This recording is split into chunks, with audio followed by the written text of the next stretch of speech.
Welcome to Calmnest Stories, where every night is a new journey to peace and sweet dreams. Tonight, we'll drift into a world of gentle magic and soothing whispers, as we listen to a story made just for calming hearts and sleepy minds. So snuggle in, close your eyes, and let the story carry you to a place of calm. Chapter 1: The Quiet Village. Cassian's village was small, tucked between gentle hills and ancient forests. The air was cool, scented with the promise of rain and the distant song of nightbirds. Cassian sat on the steps of his home, watching the fireflies drift lazily through the dusk.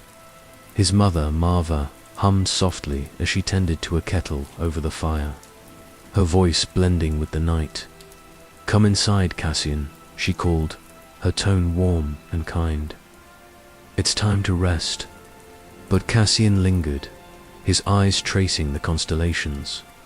Each star, he imagined, was a story waiting to be told. The village of Fest was a place that seemed almost untouched by time. Quaint stone cottages, with mossy roofs and crooked chimneys, lined the winding paths that meandered through the heart of the settlement.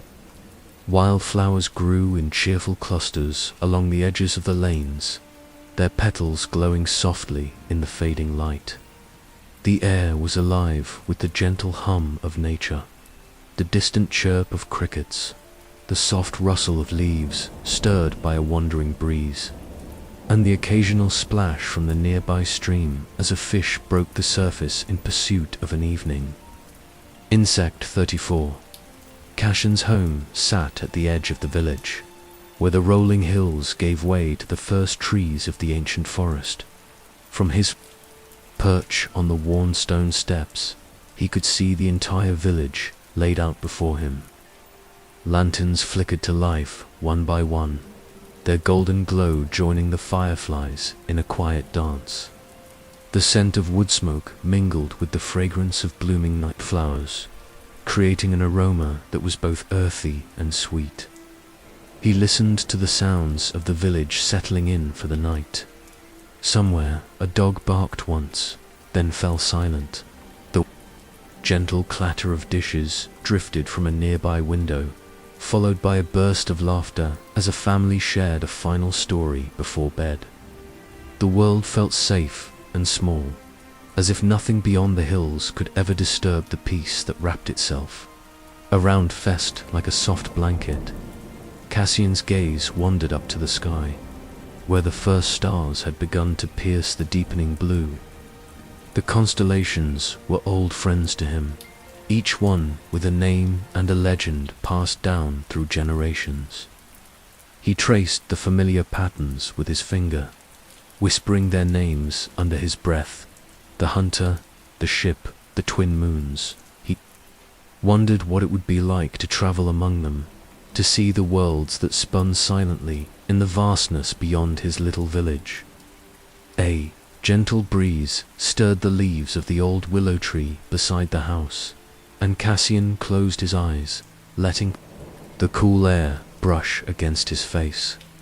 He could hear the distant rush of the stream as it wound its way through the fields, its waters glimmering in the last light of dusk 36.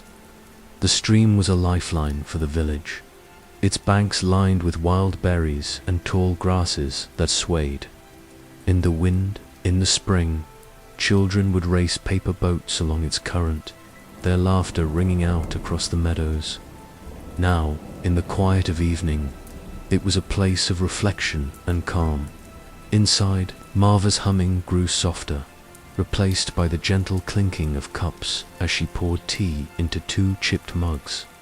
The warmth of the fire spilled through the open door, casting a golden rectangle onto the flagstones.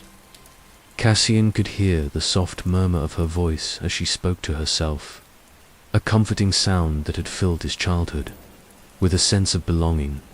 He thought of the stories his mother told him, of brave travelers and lost treasures, of ancient forests that whispered secrets to those who listened closely.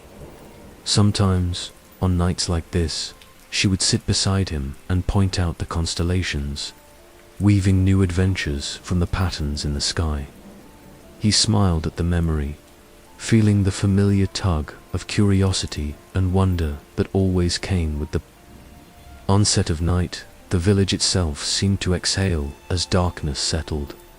The last rays of sunlight slipped behind the hills, painting the clouds in shades of lavender and rose. Shadows stretched across the fields, softening the edges of the world until everything felt dreamlike and still. The lanterns in the village square glowed brighter, their light reflected in the puddles left by an earlier rain. Cassian watched as a pair of ducks glided across the pond, their movements sending ripples across the mirrored surface. He rose from the steps and wandered down the path toward the pond, his footsteps muffled by the thick carpet of moss and grass. The air was cooler here, touched with the scent of water and the faint sweetness of blooming lilies. He knelt by the edge and dipped his fingers into the water, watching the circles spread outward until they disappeared into the darkness. Above him, the nightbirds began their chorus, their voices weaving through the branches in a tapestry of sound. Cassian listened, letting the music fill him with a sense of peace.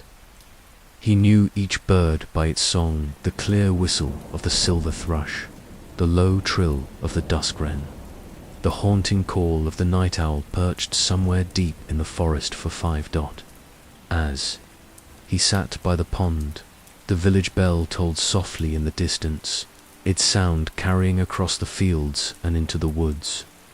It was a signal that the day was done, a gentle reminder to all who heard it that it was time to rest. Cassian lingered a moment longer, watching as the moon rose above the treetops, its pale light washing the world in silver. He made his way back up the path, pausing to greet old Joran, the village watchman, who sat on his porch wrapped in a thick blanket. Joran nodded in greeting, his eyes crinkling with a smile. "Evening, Cassian," he said, his voice rough but kind. "Beautiful night, isn't it?" Cassian nodded. "It is. The stars are bright tonight." Joran chuckled. "They always are, if you know where to look." Cassian continued on, feeling the weight of the day begin to slip away. He passed the bakery, where the scent of fresh bread lingered in the air, and the little market square, now empty except for a stray cat curled up beneath a bench. The world felt hushed, as if holding its breath in anticipation of dreams. Back at home, Marva waited for him by the fire, 2 mugs of tea steaming gently on the table.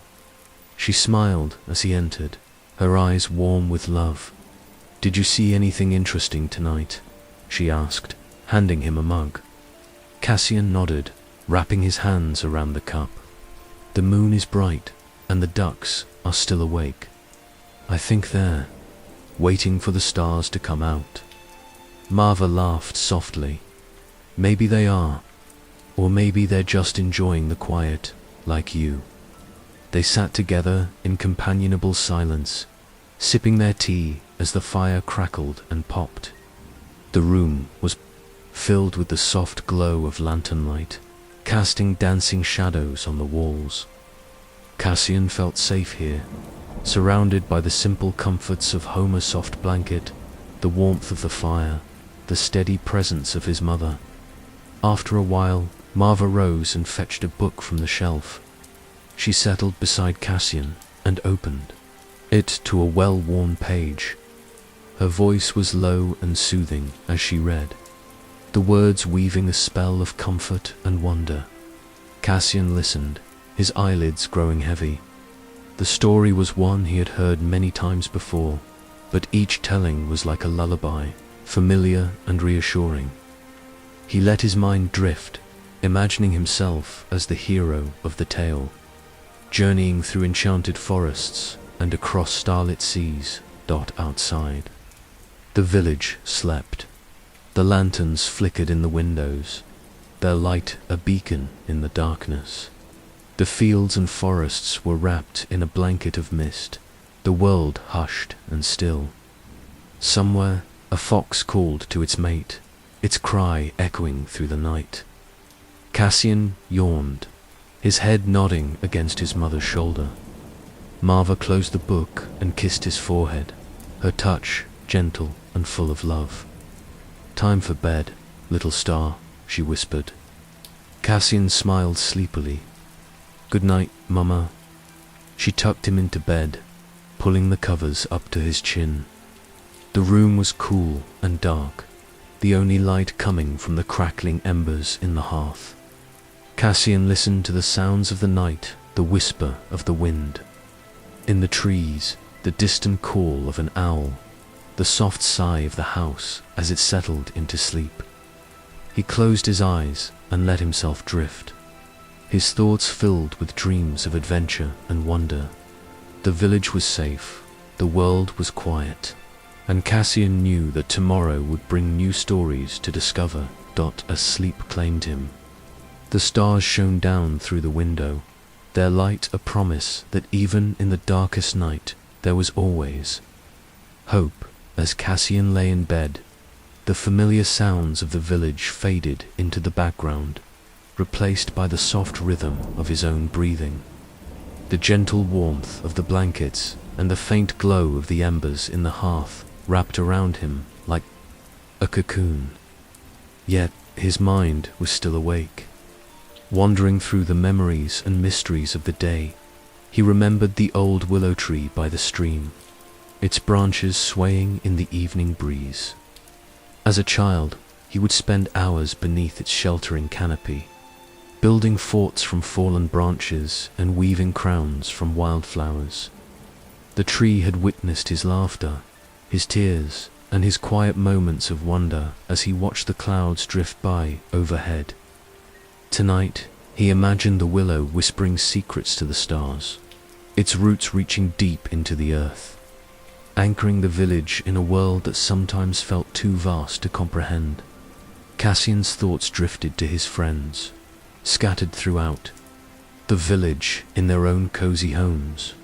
There was Toma, whose laughter was as bright as the morning sun, and Lyra, who could climb any tree and always knew where to find the sweetest berries.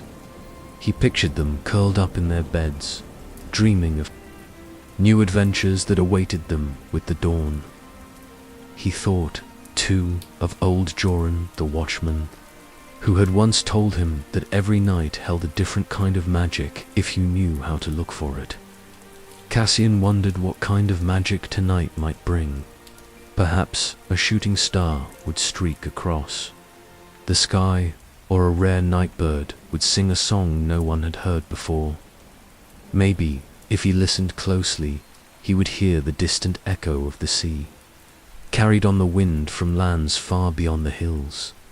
The house was quiet now, and save for the occasional creak of the wooden beams and the soft sigh of the wind at the window. Marva moved quietly through the rooms, tidying up the last of the evening's clutter. She paused at Cassian's doorway, her silhouette framed by the soft light from the hallway. "Are you awake, Cassian?" she whispered, her voice a gentle caress. He opened his eyes and smiled. "Just thinking, Mama." She stepped into the room and sat on the edge of his bed, smoothing his hair back from his forehead. "What are you thinking about, little star?" Cassian hesitated, searching for the right words. "About the willow tree, about the stories you used to tell me, and about the stars. Do you think there are people out there looking back at us?" Marva smiled, her eyes shining with a quiet wisdom. "I think the stars are full of stories. Some of them are old, older than our village, older than the hills. And some are new, waiting for someone like you to discover them. Maybe, somewhere out there, someone is looking up at the sky and wondering about us, too." Cassian let the thought settle in his mind, a comforting weight that made the world feel both bigger and smaller at the same time. He reached out and took his mother's hand, holding it tightly. "Will you tell me a story?" he asked, his voice barely more than a whisper. Marva nodded, settling back against the pillows. She began to speak, her words weaving a tapestry of images and emotions that filled the room with magic. Long ago, before our village was built, before the hills had names, there was a single star that shone brighter than all the rest. It watched over the world, guiding travelers through the darkness and lighting the way for lost souls. People would gather beneath its light and share their hopes and dreams, knowing that as long as the star shone, they would never be alone. One night, a great storm swept across the land, and the star disappeared behind a veil of clouds. The people grew afraid, fearing that the darkness would never end. But a young child, brave and curious, set out into the night, carrying a lantern, made from the last ember of the village fire. The child walked through the storm, following the sound of the wind and the whisper of the trees, until at last the clouds parted and the star returned, shining brighter than ever. The people rejoiced, and from that day forward they remembered that even in the darkest times, hope could be found if you carried a little light in your heart. Cassian listened, his eyes drifting closed as the story unfolded.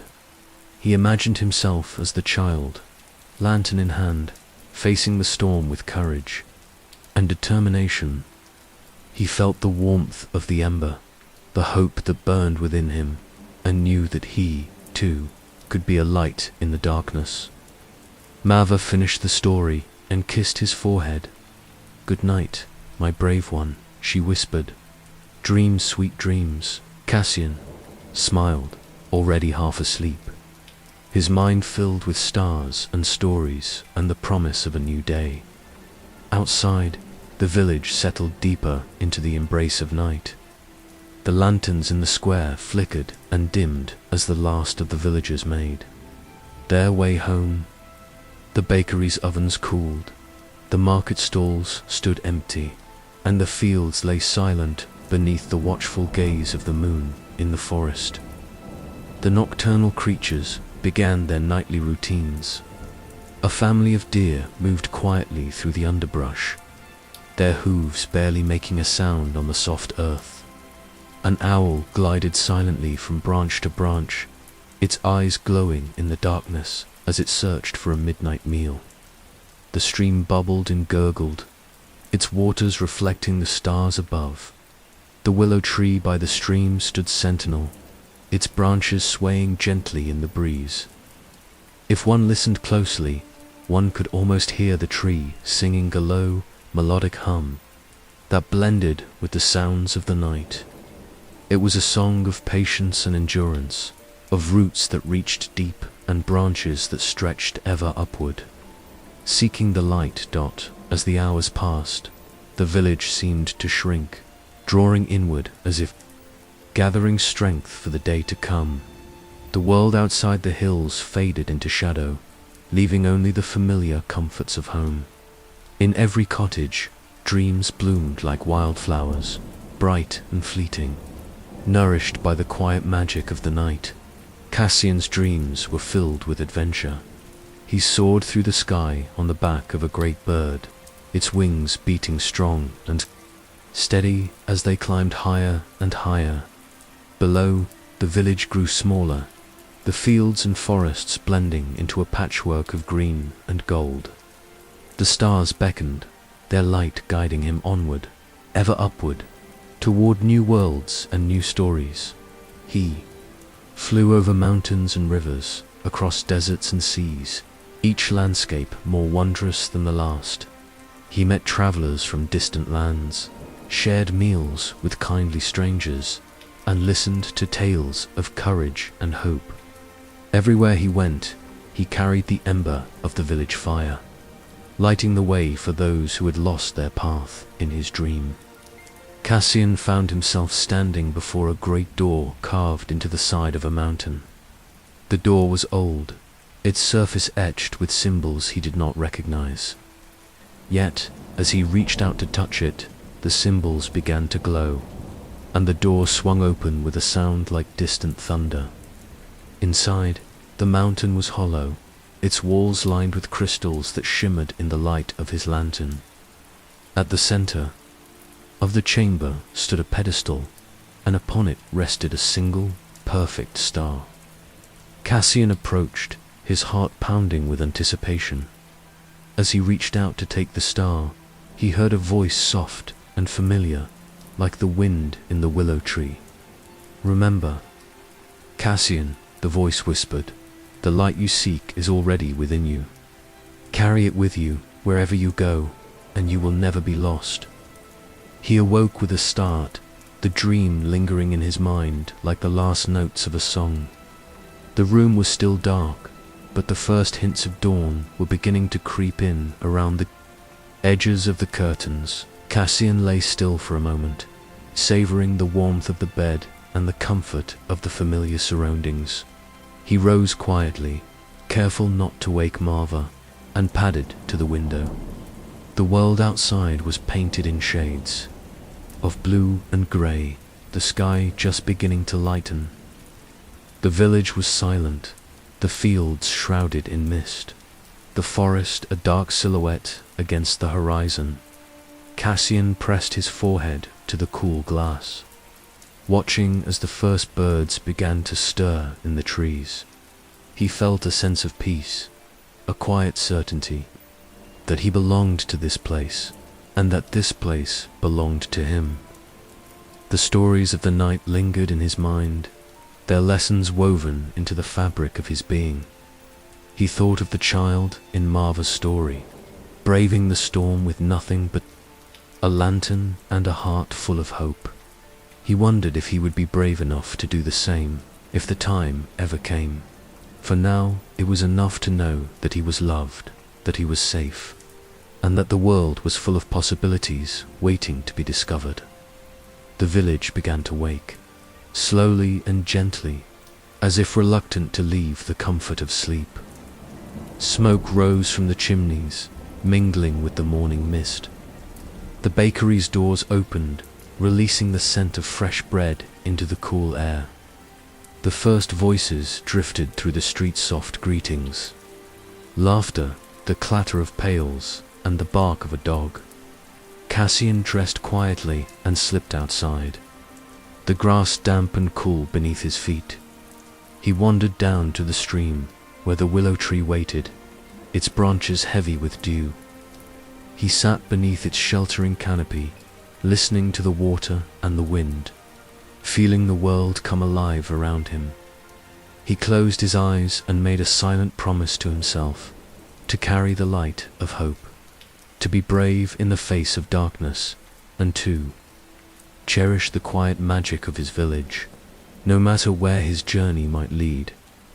As the sun rose over the hills, painting the world in gold and green, Cassian smiled. The day was new, the world was wide, and his heart was full of dreams. Chapter 2. Gentle Dreams That Night. Cassian dreamed of his childhood, a time before the Empire's shadow stretched across the stars. He remembered laughter, the taste of sweet fruit, and the comfort of his mother's embrace. In his dreams, the world was safe, and every worry melted away like snow in the morning sun.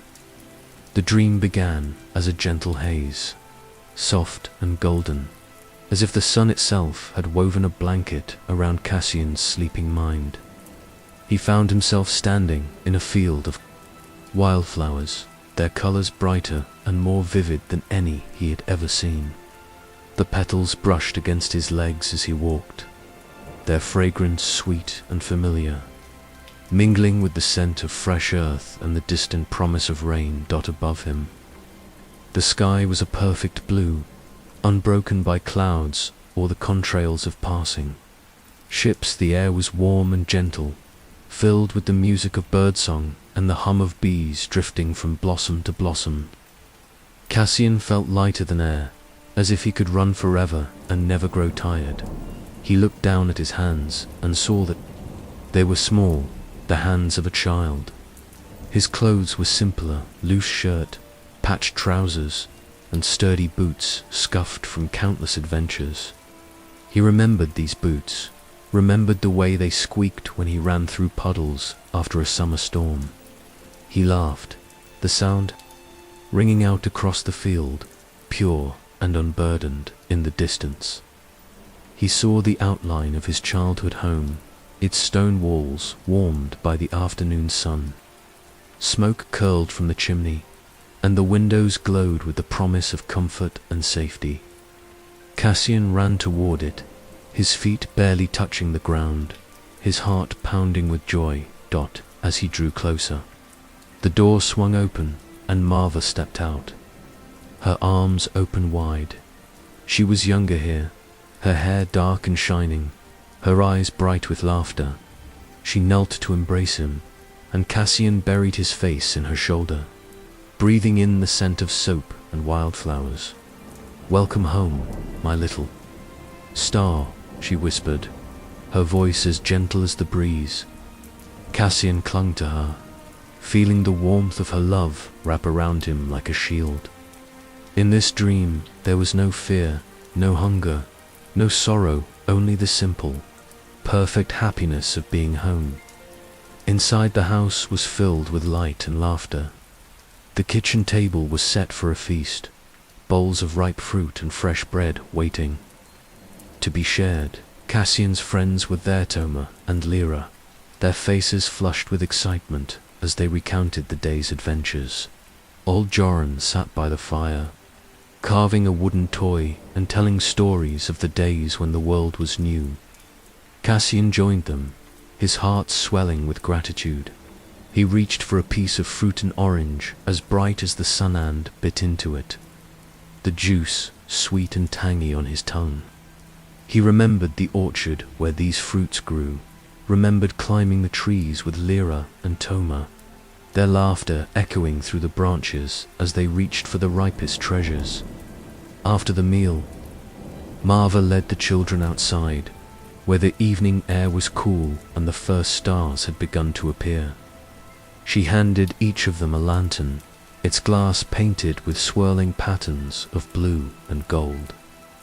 "Tonight is the festival of lights," she said, her eyes shining. "We will send our hopes and dreams into the sky, so that the stars may carry them to every corner of the galaxy." Cassian held his lantern close, feeling its warmth seep into his hands. He closed his eyes and made a simple wish for happiness and peace, for the safety of his family and friends, for the world to remain as gentle and kind as it was in this moment, together. They released their lanterns, watching as they floated upward, joining the stars in the endless sky.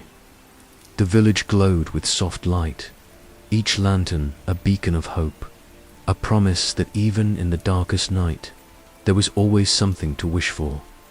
The dream shifted, as dreams often do, and Cassian found himself walking through the forest at the edge of the village. The trees were tall and ancient, their leaves whispering secrets to the wind.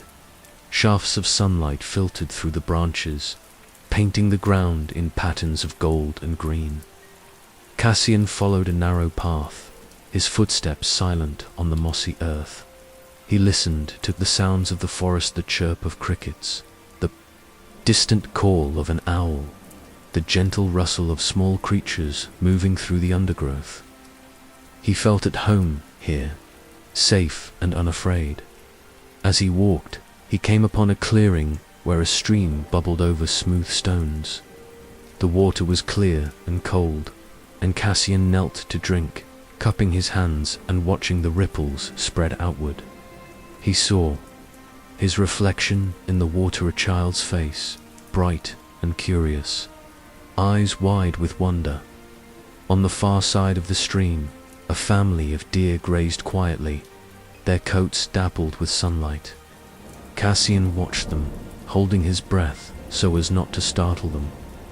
One of the deer, a fawn, still unsteady on its legs, looked up and met his gaze.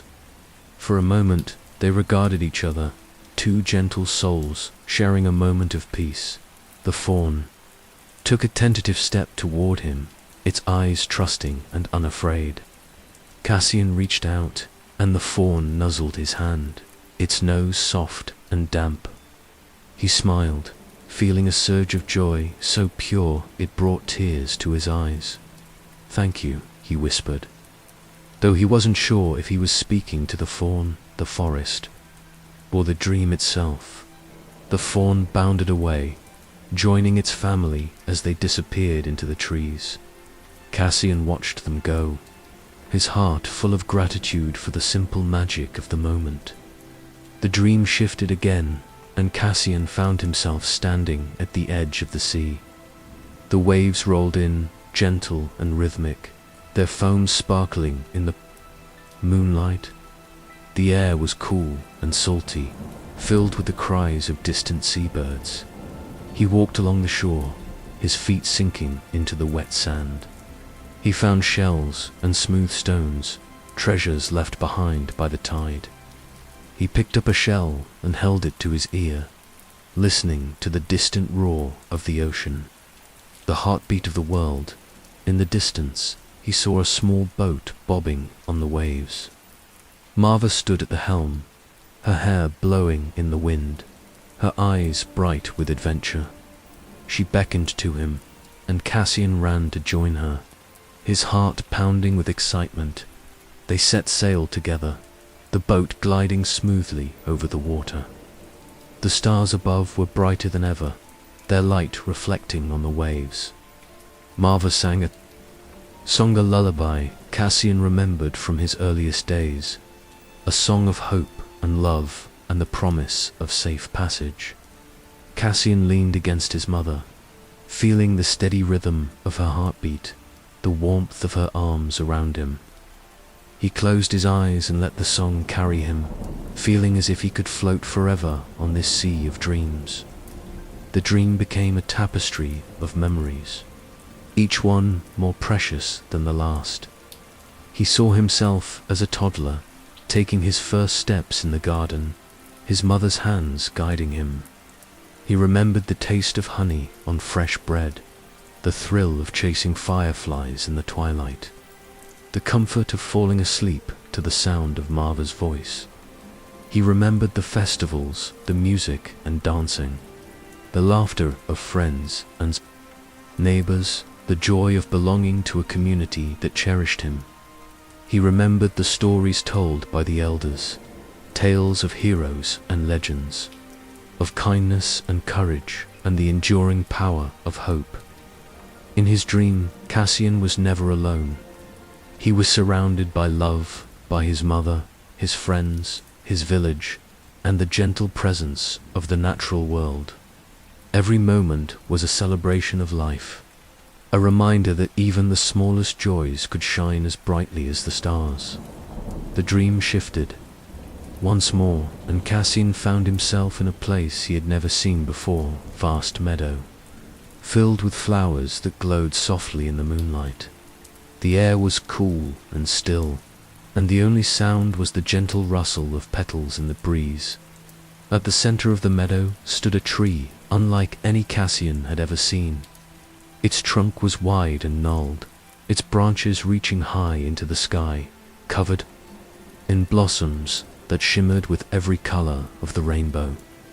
The tree seemed to pulse with life, its roots glowing faintly beneath the earth. Cassian approached the tree, feeling a sense of awe and reverence. He reached out and touched the bark, which was warm and smooth beneath his fingers. As he did, the tree began to hum a low, melodic sound that resonated deep within his chest. He closed his eyes and listened, letting the music fill him. He felt the presence of every person he had ever loved, every friend he had ever made, every moment of happiness and sorrow that had shaped him. The tree held all of these memories, weaving them together into a song that was both ancient and new. Cassian sat beneath the tree, letting the music wash over him. He felt safe, cherished, and whole. He knew that, no matter what challenges lay ahead. He would always carry this sense of peace within him. As the dream began to fade, Cassian felt himself drifting upward, as if he were becoming a part of the sky itself. The stars welcomed him, their light gentle and kind. He floated among them, weightless and free, his heart filled with gratitude for the gentle dreams that had carried him through the night. He heard his mother's voice, soft and distant, calling him home. Wake up, my little star. A new day is waiting. Cassian opened his eyes, the warmth of the dream lingering in his heart. The world was quiet, the first light of dawn creeping through the window.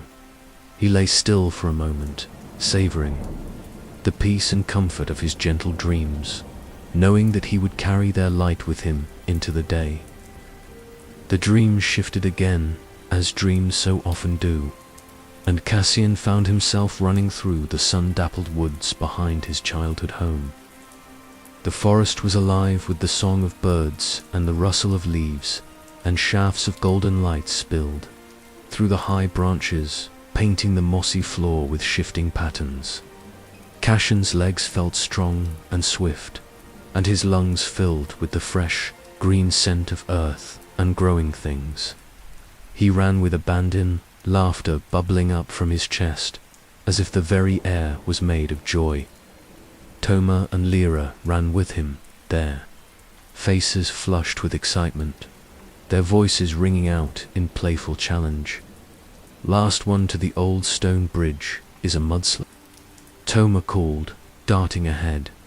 Cassian grinned and gave chase, the three of them weaving through the trees, leaping over roots and ducking beneath low-hanging branches. The path was familiar. How many times had they run this way, inventing games and stories, pretending to be explorers or heroes or travelers from distant worlds. They reached the bridge together, breathless and laughing. The bridge was ancient, its stones worn smooth by generations of footsteps and the gentle caress of the stream below. They sprawled on its sun-warmed surface, gazing up at the sky where clouds drifted lazily, shaped like animals and ships and castles in the air. Look, that one's a band. Lyra pointed, and the others squinted, trying to see the shape she saw. No, it's a starship, Cassian insisted, tracing the outline with his finger. Toma just laughed, rolling onto his back and closing his eyes. Maybe it's both. Maybe it's a bantha flying a starship. The three of them dissolved into giggles, the kind of laughter that left their bellies aching and their spirits soaring. For a long while, they lay in companionable silence, listening to the water below and the distant calls of birds. Cassian felt a deep sense of belonging, as if he were exactly where he was meant to be, with exactly the people he was meant to be, with the world was simple here and good. The dream changed again, and Cassian found himself in the village square during the harvest festival. The air was thick with the scent of roasting vegetables and sweet pastries, and the sound of music, and laughter filled the air. Lanterns hung from every tree and post, their colored glass casting playful patterns on the cobblestones. Children raced between the stalls, their faces sticky with honey and fruit. Elders sat in circles, telling stories and sharing memories, their voices weaving together in a tapestry of wisdom and love. Cassian's mother stood at a table laden with food, her hands busy but her eyes always searching for him, making sure he was safe and happy. Cassian wandered from stall to stall, sampling treats and greeting friends. He paused to watch a group of dancers, their feet moving in perfect time to the music, their laughter infectious. He felt the beat of the drum in his chest, the rhythm of life itself. A storyteller called for silence, and the crowd gathered around. The storyteller was an old woman with silver hair and eyes that sparkled with mischief. she began her tale, her voice rising and falling like the tide. There was once a village, much like ours, where the people lived in harmony with the land and with each other. But one year, the rains did not come, and the crops began to wither. The people grew afraid, for they had never known hunger before. One night, a child had a dream of a river running beneath the earth, hidden from sight but full of life. The child told the elders, and together they dug a well in the place the child had seen in the dream. Water flowed, clear and sweet, and the village was saved. From that day on, the people remembered to listen to their dreams, for sometimes the heart knows what the eyes cannot see. The crowd applauded, and Cassian felt a shiver run down his spine.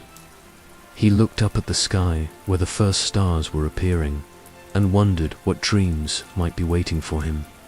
The scene shifted once more, and Cassian was back in the orchard, the branches heavy with ripe fruit. The air was warm and buzzing with bees, and the grass was soft beneath his feet.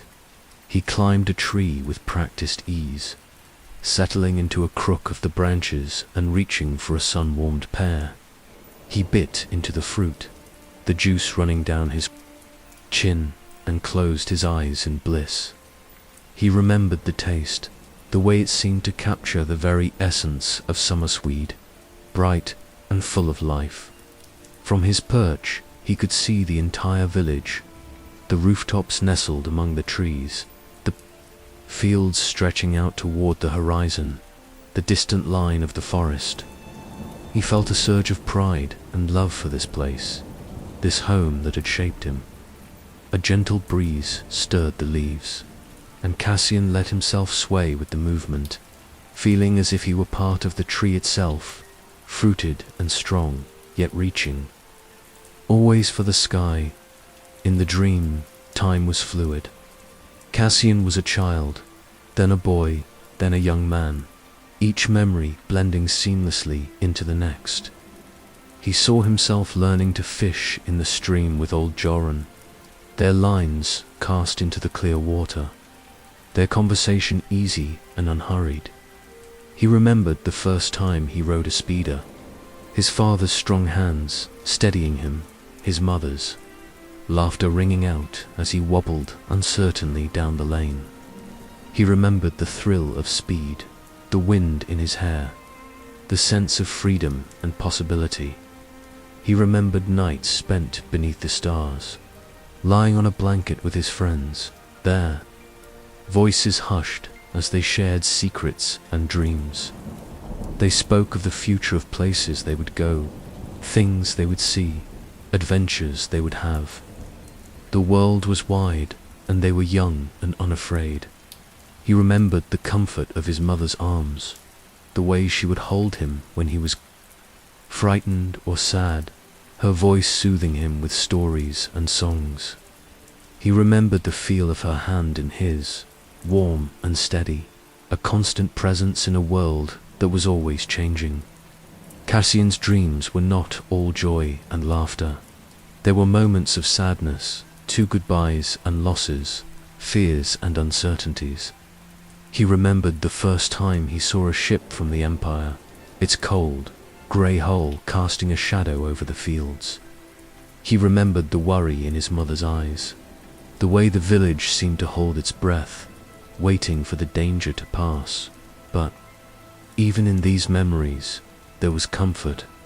There was the strength of his family, the support of his friends, the resilience of his village. There was the knowledge that, no matter what happened, he was not alone. In the dream, Cassian faced his fears with courage. He stood tall, his heart steady, his eyes bright with determination. He remembered the lessons his mother had taught him to be kind, to be brave, to never give up hope. The dream softened, becoming a gentle haze once more. Cassian found himself back in the field of wildflowers, the sun setting in a blaze of gold and pink. The air was cool and sweet, and the world was quiet, save for the distant song of a nightbird. He lay down in the grass, his eyes fixed on the sky, watching as the stars appeared one by one. He felt the earth beneath him, solid and reassuring, and the sky above, vast and full of promise. He closed his eyes and listened to the sounds of the night, the whisper of the wind, the rustle of leaves, the soft call of an owl. He felt his mother's presence beside him, her hand resting gently on his shoulder. "Rest now, my little star," she whispered. "You are safe, you are loved. The world is waiting for you, but for now, let yourself dream." Cassian let out a long, contented sigh, his body relaxing into the earth. He felt the warmth of the sun, the coolness of the breeze, the gentle touch of his mother's hand. He drifted, weightless and free, carried on the wings of gentle dreams. As dawn approached, the dream began to fade, its edges softening like mist in the morning light. Cassian felt himself rising, floating upward, the world of dreams slipping away as the world of waking gently called to him. He opened his eyes to the soft glow of sunrise, the familiar shapes of his room bathed in golden light. For a moment he lay still, savoring the peace and comfort of his dreams. The lingering warmth of his mother's embrace, he stretched, feeling the strength and hope that his dreams had given him, and smiled. The world outside was waking, full of possibility and promise. Cassian rose from his bed, ready to greet the day, his heart filled with the gentle magic of dreams. Chapter 3. A Visitor in the Night. As the moon rose high, Cassian heard a soft tapping at his window. He opened it to find a small, round droid, its single eye blinking with curiosity, not fear. It chirped, a gentle greeting, and Cassian smiled. "Lost, are you?" he whispered.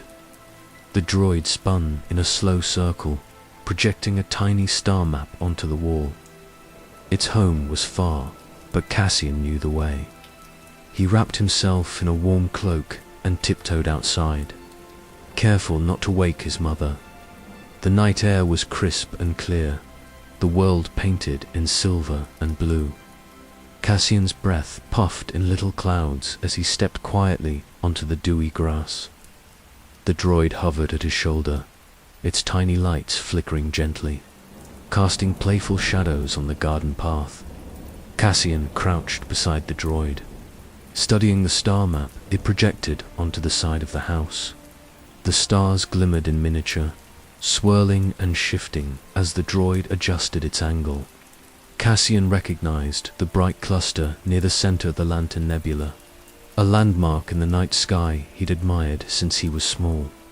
"You're a long way from home," Cassian murmured, tracing a path with his finger from the Lantern Nebula to a tiny, blinking dot on the edge of the map. The droid chirped in agreement, its single eye glowing a hopeful green. He glanced back at the house, where a sliver of warm light shone beneath his mother's door. He didn't want to worry her, but he couldn't ignore the droid's plea for help. Pulling his cloak tighter, Cassian motioned for the droid to follow and set off down the moonlit path. The village was silent, its cottages tucked beneath thick, thatched roofs, smoke curling from the last embers of evening fires. Cassian moved quietly, his footsteps muffled by the mossy ground. The droid hovered beside him, its soft worry the only sound in the stillness. They passed the old willow tree, its branches swaying gently in the breeze. Cassian paused, glancing up at the moon caught in its tangled limbs. He remembered the stories his mother told him, how the willow watched over the village, its roots reaching deep into the earth, its branches brushing the stars. "Don't worry," Cassian whispered to the droid. "We'll find your way home." They reached the edge of the village, where the fields stretched out in a patchwork of silver and shadow. Cassian led the way along a narrow path, the droid's light guiding their steps. The grass was cool and damp beneath his feet, and the air was filled with the scent of wildflowers and the distant promise of rain. As they walked, Cassian listened to the sounds of the night, the soft chirp of crickets, the distant hoot of an owl, the gentle rush of the stream winding its way through the fields. The droid chirped quietly, as if humming along with the music of the world. They crossed the old stone bridge, its surface slick with dew.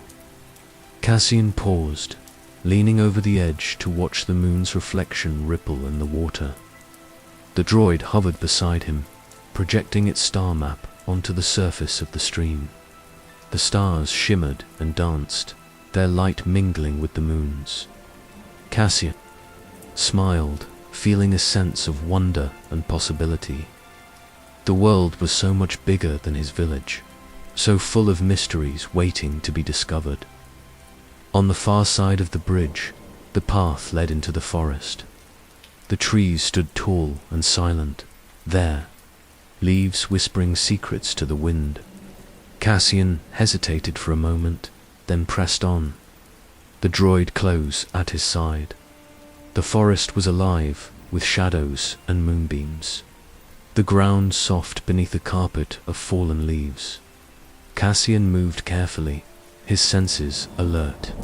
He knew these woods well, but at night they seemed transformed, filled with the magic and mystery of dreams. The droid hovered ahead, its light casting shifting patterns on the trunks of ancient trees. Cassian followed, his heart beating with excitement and a touch of nervousness. He wondered what adventures awaited them in the darkness. They came upon a clearing where the moonlight spilled like water, illuminating a circle of stones. Cassian paused, catching his breath. The droid hovered in the center of the clearing, its eye scanning the sky. Suddenly, a family of nightbirds burst from the underbrush, their wings flashing silver in the moonlight. Cassian watched them go, marveling at their grace and freedom. The droid chirped softly, drawing his attention back to the star map. It zoomed in on a cluster of stars, highlighting a path that led through the forest and beyond the hills. Cassian nodded, understanding. "We'll follow the stars," he said. "They'll show us the way." They pressed on, the forest growing denser as they moved deeper into the night. Cassian felt a thrill of adventure, the kind he'd only ever known in stories. He imagined himself a hero, guiding a lost traveler home, braving the unknown with courage and kindness as they walked. The droid projected images onto the tress memories of its own journey. Cassian saw flashes of distant worlds, bustling cities, and fields of glowing flowers. He saw the droid's home, a place of light and laughter, where droids and people lived side by side in harmony. The images filled Cassian with longing and hope. He wondered what it would be like to travel so far, to see so much of the galaxy. For now, he was content to help his new friend find its way. They reached the edge of the forest, where the land sloped gently upward toward the hills. The sky was vast and open, the stars shining brighter than ever. Cassian paused to catch his breath, gazing up at the constellations. Asterisk, asterisk, the droid hovered beside him, its eye reflecting the starlight. Cassian smiled, feeling a sense of connection and understanding. "We're almost there," he said softly. "Just a little farther." They climbed the hill together, the grass whispering beneath their feet. At the top, Cassian stopped and looked. Back at the village, its rooftops nestled among the trees, the lanterns in the square glowing like distant stars. He felt a surge of pride and love for his home, and a deep sense of gratitude for the chance to help another in need. On the other side of the hill, The land opened up into a wide meadow, bathed in moonlight. The droid hovered ahead, its light dancing across the tall grass. Cassian followed, his heart light and free. They crossed the meadow, the world quiet and still.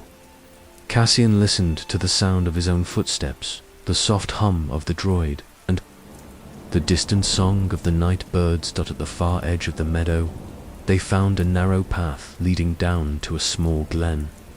The droid paused, scanning the area, then chirped in delight. It projected a final image onto the grounder map of the village. The forest, the hills, and the path they had traveled together. Cassian knelt beside the droid, studying the map. He realized they had come full circle. Returning to the place where the journey had begun, the droid chirped a gentle thank you, its eye glowing with gratitude. Cassian smiled, reaching out to pat its smooth metal shell. "You're welcome," he whispered. "I'm glad I could help." The droid hovered for a moment, then projected a tiny hologram star, bright and shining, spinning slowly in the air. Cassian watched in awe, feeling the magic of the moment. The droid chirped one last time, then rose into the air, its lights twinkling like the stars above. Cassian watched as it disappeared into the night, its journey continuing beyond the hills and forests. He stood alone in the glen, the moonlight washing over him, the world quiet and full of possibility. He felt a sense of peace and accomplishment, knowing he had made a difference. However small, with a final glance at the stars, Cassian turned and made his way back toward the village. His heart full of hope and wonder as he walked, he thought of the droid's home, the places he had seen in the holograms, the adventures that awaited beyond the horizon. He knew that one day he too would explore the galaxy, guided by the same kindness and courage that had led him through the night. For now, he was content to return home, to the warmth of his mother's embrace, the comfort of his bed, and the gentle magic of dreams. He reached the edge of the village as the first light of dawn touched the sky, painting the world in shades of pink and gold. Cassian slipped quietly into the house, hanging his cloak by the door and tiptoeing up the stairs. He paused at his mother's door, listening to the soft rhythm of her breathing, the steady heartbeat of home. He smiled, feeling a deep sense of gratitude and love. In his room, Cassian climbed into bed, pulling the covers up to his chin. He closed his eyes, the memory of the night's adventure lingering in his mind as he drifted off to sleep. He whispered a promise to the stars, to always help those in need, to follow the path of kindness and courage, and to carry the light of home with him wherever he went. Cassian stood for a moment in the moonlit glen, savoring the hush that had settled over the land. The droid hovered at his side, its single eye blinking softly as if it, too, was taking in the beauty of the night. Above them, the stars seemed to burn with extra brilliance, as if encouraging them onward. Cassian knelt in the grass and whispered, "Let's rest for a moment." The droid chirped in agreement, lowering itself until it hovered just above the dukist blades. Cassian lay back, folding his arms behind his head, and gazed up at the sky. The constellations he'd traced from his window now seemed close enough to touch. He pointed to one, the Lantern Nebula, and softly told the droid, "My mother says that's where the bravest travelers go when they're ready for a new adventure." The droid's eye glimmered, and it projected a tiny spinning model of the nebula above them, its colors swirling in the cool air. Cassian smiled, feeling a kinship with his mechanical companions in a vast, mysterious world. After a few minutes, Cassian sat up, brushing the grass from his cloak. "We should keep moving if we want to get you home before sunrise." The droid chirped in agreement, and together they set off. following the path as it wound through the glen and into the deeper woods. The forest at night was a place of quiet wonder. Moonlight filtered through the leaves in silvery shafts, painting the ground with shifting patterns. Cassian walked carefully, alert to the gentle sounds around him, the distant croak of frogs, the flutter of bat wings, the soft scurry of a hedgehog. In the undergrowth, the droid's light was gentle, never harsh, illuminating the way without disturbing the peace of the night as they walked. Cassian began to speak in a low voice, sharing stories of his village and his childhood. He told the droid about the time he and his friends had built a raft to float down the stream, only to end up soaked and laughing in the reeds. He described the willow tree by the water's edge, the way its branches seemed to whisper secrets. When the wind blew just right, the droid listened, occasionally projecting small images in response to an animated raft bobbing on a holographic stream. A willow tree whose leaves shimmered with light. Cassian chuckled, delighted by the droid's playful spirit. They reached a fork in the path, and Cassian hesitated. The droid projected its star map again, highlighting a narrow trail that led deeper into the woods. Cassian nodded, trusting the droid's guidance, and together they pressed on. The trail narrowed, hemmed in by ferns and brambles. Cassian held a branch aside for the droid, who chirped a grateful note. They moved slowly, careful not to disturb the sleeping creatures tucked away in nests and burrows. Suddenly, a pair of luminous eyes appeared in the shadows ahead. Cassian froze, heart pounding, but the droid hovered forward, its light revealing a small, curious fox. The fox sniffed the air, then trotted closer, its tail flicking in the moonlight. Cassian knelt, holding out his hand, and the fox nuzzled his fingers before darting away into the underbrush. The droid projected a tiny fox, its tail swishing as it danced in the air. Cassian grinned, feeling the tension melt away. "You're good at making friends," he whispered. They continued on, the woods gradually thinning as they approached the edge of the forest. The land sloped upward, and soon they stood atop a low hill, looking out over a wide, open field bathed in moonlight. In the distance, Cassian could see the faint outline of a cluster of lights in another village, perhaps, or a gathering of travelers. The droid projected an image of the field, overlaying it with a path that led toward the distant lights. Cassian nodded. "That must be where you need to go." They set off across the field, the grass whispering round their ankles. The night was growing colder, and Cassian pulled his cloak tighter, grateful for its warmth. The droid hovered close, its light a steady beacon in the darkness as they walked.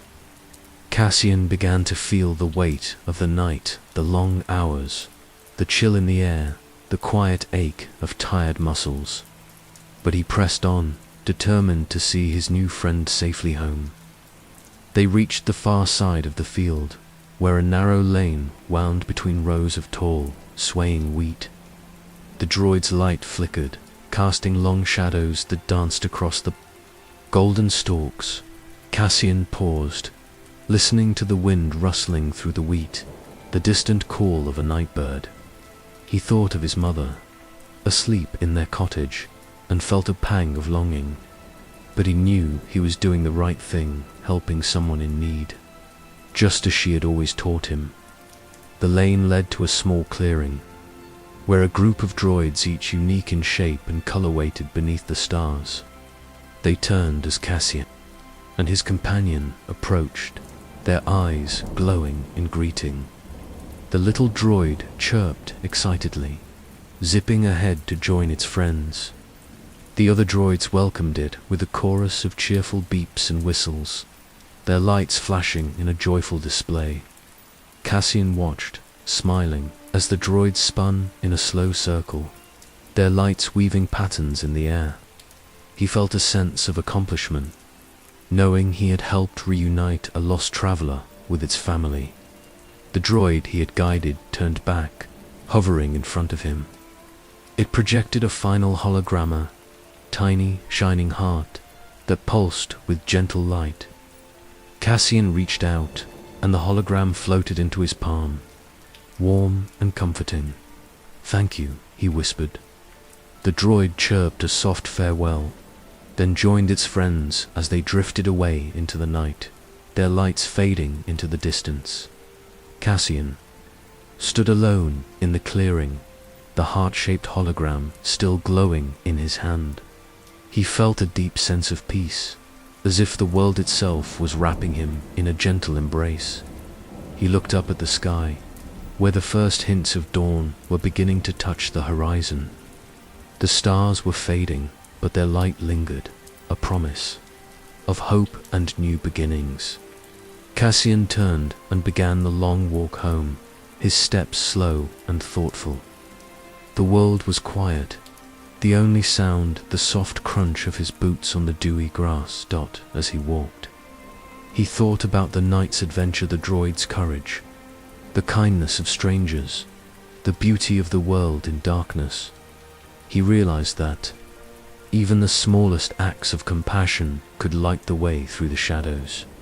He reached the edge of the forest just as the sun began to rise, painting the sky in shades of pink and gold.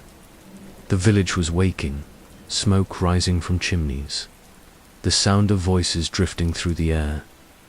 Cassian slipped quietly into his house, careful not to wake his mother. He hung his cloak by the door and tiptoed up the stairs, the heart-shaped hologram still glowing softly in his hand. He paused at his window, looking out at the world bathed in morning light. The fields, the forest, the distant hills all seemed touched by magic, transformed by the gentle adventure of the night. Cassian climbed into bed, pulling the covers up to his chin. He closed his eyes, the memory of the droid's gratitude warming him from the inside out. As he drifted off to sleep, he whispered a promise to himself: to always help those in need, to carry the light of kindness wherever he went, and to remember that even the quietest nights could hold the greatest adventures. When Cassian awoke, the sun was high in the sky, and the house was filled with the scent of fresh bread and wildflowers. He stretched, feeling the lingering glow of the night's journey, and smiled. His mother greeted him with a hug, her eyes full of love and curiosity. "Did you sleep well, my little star?" Cassian nodded, tucking the heart-shaped hologram beneath his pillow. "I had the most wonderful dream," he said, and in a way, it was true. He joined his mother at the table, sharing breakfast and laughter, the gentle magic of the night still humming in his heart. Outside, the world bustled with life, the laughter of children, the song of birds, the rustle of wind in the trees. But Cassian knew that beneath the surface, the world was full of quiet wonders waiting to be discovered. He carried the memory of the droid's visit with him throughout the day, a secret treasure that made every moment shine a little brighter. And when night fell once more, Cassian stood at his window, gazing up at the stars. He traced the path of the Lantern Nebula, remembering the promise he had made. He knew that, no matter where his journey led, he would always find his way home. By the light of kindness, the warmth of friendship, and the gentle magic of the world around him. Chapter 4. The Moonlit Forest. The forest was alive, with gentle sounds. Cassian's footsteps were soft on the mossy ground. The droid hovered beside him, its light casting playful shadows. They passed under tall trees, where luminous birds dozed in their nests, and a family of gentle creatures, like furry, long-eared rabbits, watched them with sleepy eyes. Cassian paused to stroke one of the creatures, who nuzzled his hand in thanks. "We're just passing through," he whispered. "No need to worry." The moon hung high above the canopy, spilling silver light through the leaves and painting the forest floor in shifting patterns. Cassian felt as if he were walking through a dream, each step carrying him deeper into a world both ancient and new. The air was cool and sweet, tinged with the scent of pine and wildflowers, and the gentle hush of the night seemed to wrap around him like a blanket. The droid floated silently, its small eye blinking with curiosity as it scanned the woods. Occasionally, it would project a soft beam of light, illuminating a patch of glowing mushrooms or a cluster of tiny, jewel-bright insects.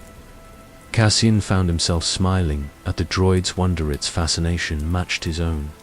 They moved slowly, careful not to disturb the sleeping creatures that made the forest their home. Cassian marveled at the variety of life around him. The luminous birds, their feathers shimmering with every color of the rainbow. The long-eared rabbits, curled together in cozy burrows. The delicate moths that fluttered like living lanterns. Among the ferns, at one point, a fox with a bushy, silver-tipped tail stepped onto the path. It paused, nose twitching, and regarded Cassian and the droid with calm, intelligent eyes. Cassian knelt, holding out his hand in greeting. The fox approached, sniffed his fingers, then gave a soft yip before disappearing into the undergrowth. The droid chirped softly, projecting a tiny hologram of the fox that danced in the air before them. Cassian laughed quietly, feeling the tension of the night melt away. "You're making friends everywhere we go," he whispered, deeper in the forest. The trees grew taller and closer together, their trunks thick with moss and lichen. The path narrowed, winding between ancient roots that rose like sleeping giants from the earth. Cassian moved carefully, his boots sinking into the soft ground, the droid's light guiding him round hidden stones and tangled vines. They came upon a small clearing where the moonlight pooled like water. In the center stood a fallen log, its surface covered in glowing mushrooms. Cassian sat for a moment, resting his legs and listening to the quiet symphony of the woods, the distant call of an owl, the soft rustle of leaves, the gentle drip of water from a nearby spring. The droid hovered beside him, its light dimming in deference to the natural glow of the mushrooms. Together, they watched as a family of hedgehogs emerged from beneath the log, their tiny eyes blinking sleepily. One of the hedgehogs waddled over to Cassian, sniffed his boot, and then scurried off to join its siblings. Cassian reached into his pouch and pulled out a piece of dried fruit. He broke it into small pieces and placed them on the ground, smiling as the hedgehogs nibbled gratefully. "A midnight snack," he said softly, "for friends old and new." The droid chirped in approval, projecting a constellation of tiny stars that floated above the hedgehogs like a protective halo. Cassian watched in wonder, feeling a profound sense of connection to the droid, to the animals, to the forest itself. After a time, Cassian rose and stretched, feeling refreshed. He glanced at the droid, who hovered expectantly, and together, they continued their journey. The path led them to a shallow stream, its water sparkling in the moonlight. Cassian knelt to drink, cupping the cool liquid in his hands. The droid hovered above the stream, its light revealing tiny fish darting. Among the pebbles, Cassian splashed a little water on his face, savoring the freshness. He remembered coming to this stream as a child, searching for tadpoles and skipping stones with his friends. The memory made him smile, and he dipped his hand in again, sending ripples across the surface. A pair of frogs croaked from the far bank, their voices blending with the music of the night. Cassian listened, letting the sound wash over him. He felt safe here, protected by the ancient trees and the gentle presence of the droid. They followed the stream for a while, the path winding. Alongside the water, the droid projected images of other streams it had seen, some wide and rushing, others narrow and still, all beautiful in their own way. Cassian marveled at the variety, imagining himself traveling to distant worlds, exploring new forests and rivers. Eventually, the path turned away from the stream and climbed a small hill. At the top, Cassian paused to catch his breath. The view took his breath away. The forest stretched out in all directions, a sea of silver and green beneath the moon. In the distance, he could see the lights of his village, warm and inviting. The droid hovered beside him, projecting a map of their journey so far. Cassian traced the path with his finger, marveling at how far they had come. "We're almost there," he whispered. "Just a little farther." They descended the hill, the path growing steeper and rockier. Cassian moved carefully, the droid's light helping him avoid loose stones and hidden roots. At the bottom, they found themselves in a grove of ancient trees, their trunks twisted and gnarled, their branches reaching high into the sky. Cassian felt a sense of awe and reverence. He had heard stories about this grove, how it was said to be the oldest part of the forest, a place of magic and mystery. The air was thick with the scent of earth and growing things, and the ground was soft and springy beneath his feet. He paused for a moment, placing his hand on the trunk of the largest tree. The bark was rough and cool, and Cassian closed his eyes, feeling the slow, steady heartbeat of the forest. The droid hovered nearby, its light dimming in respect. For a moment, Cassian felt as if he could hear the tree speaking you, low melodic hum that resonated deep within his chest. He listened, letting the sound fill him with peace and strength. "Thank you," he whispered, opening his eyes. The tree seemed to shimmer in the moonlight, its leaves rustling in gentle approval. They moved on, the path growing wider as they left the grove.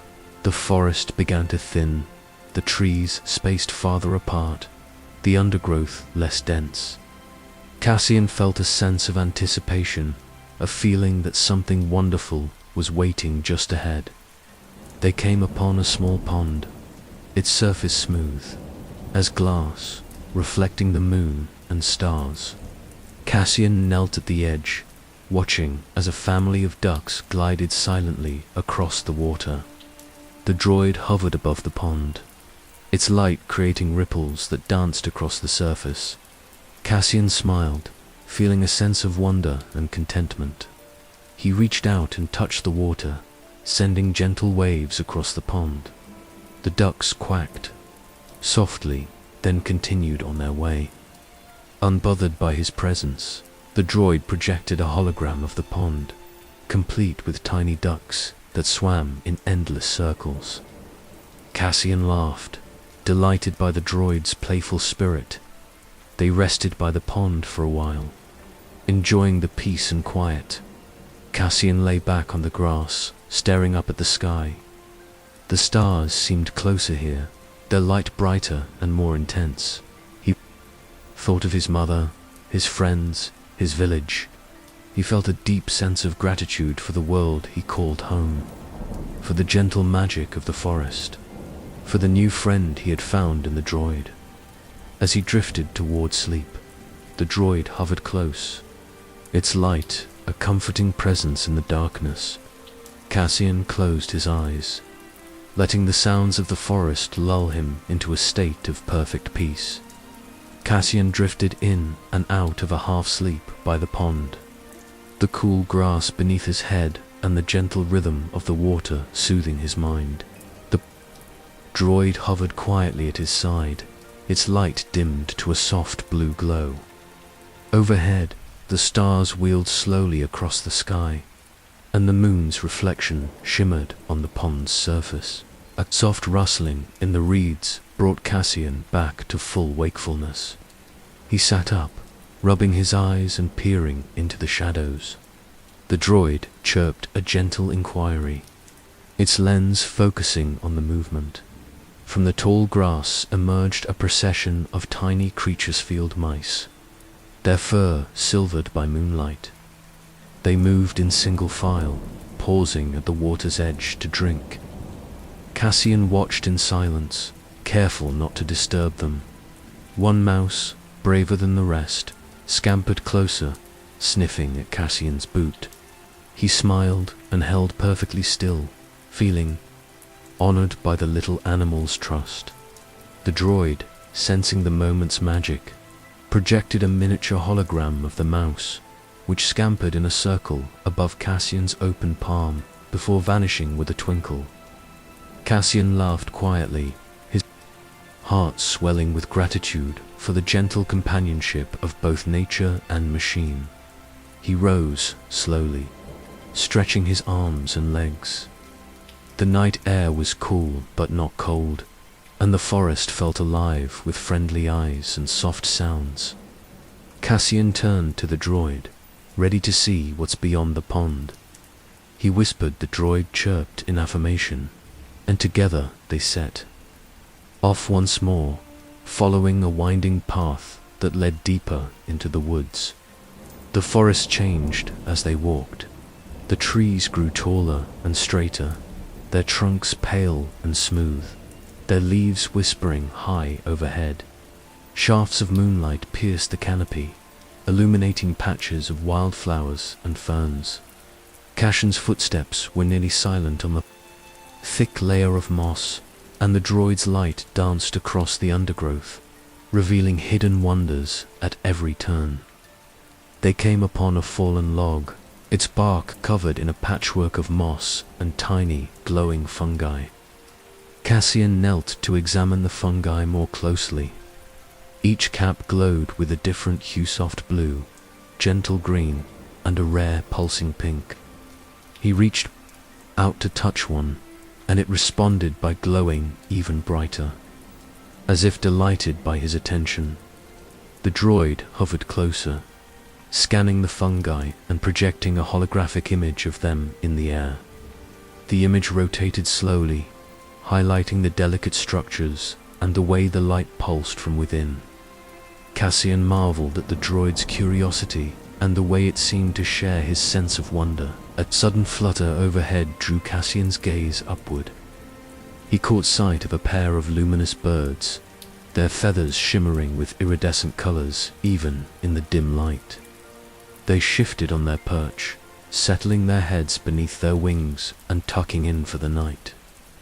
Cassian watched them for a moment, feeling a kinship with the peaceful creatures.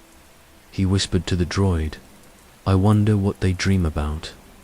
The droid responded with a soft trill, projecting a tiny dream cloud above the birds, a swirl of stars, seeds, and gentle breezes. As they continued, the path led them beneath a natural arch formed by the intertwining branches of two ancient oaks. Cassian paused, placing his hand on the rough bark. The droid hovered beside him, its light tracing the patterns of the bark, revealing tiny insects and minute flowers clinging to the surface. Beyond the arch, the forest opened into a wide glade, bathed in moonlight. The grass here was short and springy, and the center of the glade was dominated by a large, flat stone. Cassian approached the stone, noticing that its surface was etched with old, weathered carvings, symbols, and patterns that hinted at stories long forgotten. He sat on the edge of the stone, running his fingers over the carvings. The droid hovered above, projecting a gentle light that made the symbols stand out in relief. Cassian closed his eyes, imagining the people who had once gathered here, sharing stories and songs beneath the same moon. The glade was alive with quiet activity.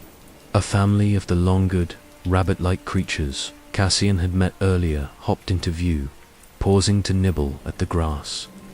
A pair of moths, their wings like stained glass, fluttered around the droid's light.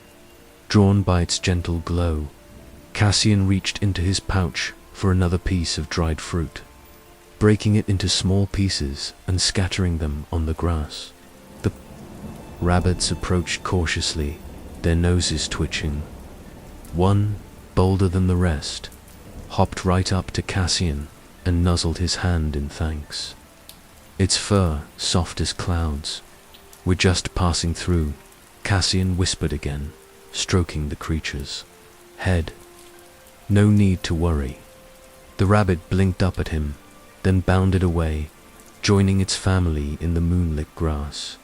The droid projected a hologram of the glade, capturing the scene in miniature Cassian on the stone. The rabbits in the grass, the moths swirling overhead. Cassian smiled, touched by the droid's desire to remember and share these gentle moments. They lingered in the glade for a while, enjoying the peace and beauty of the night. Cassian lay back on the stone, staring up at the sky. The stars seemed impossibly bright, and the moon's light washed over him, filling him with a sense of calm and belonging. The droid hovered quietly at his side, its light pulsing in time, with Cassian's slow, steady breathing. Together, they listened to the symphony of the forest, the distant call of an owl, the soft chirp of insects, the gentle rustle of leaves in the breeze. Cassian felt the boundaries between himself and the world soften. He was not just a visitor in the forest.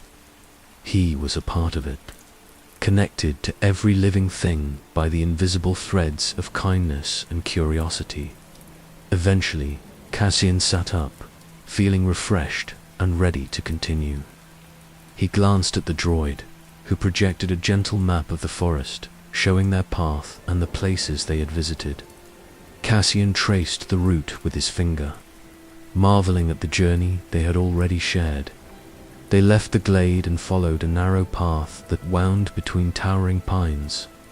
The air grew cooler, and Cassian pulled his cloak tighter around his shoulders. The droid hovered close, its light a comforting presence in the growing darkness.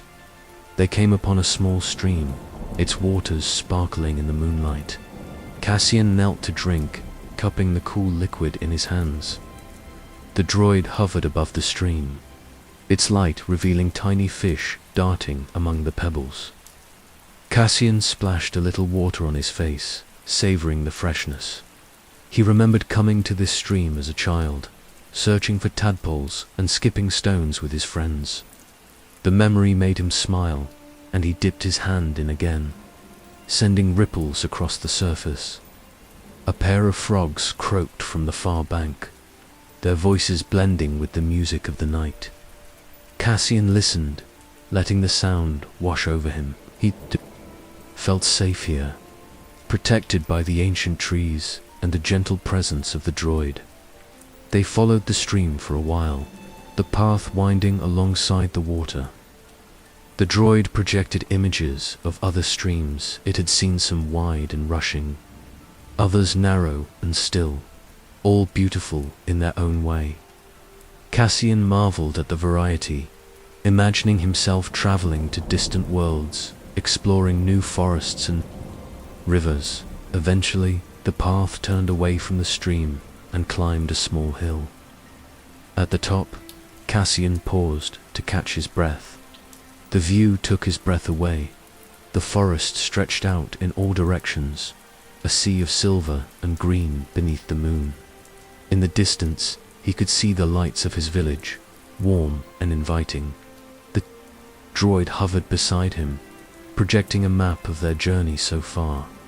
Cassian traced the path with his finger, marveling at how far they had come. "We're almost there," he whispered.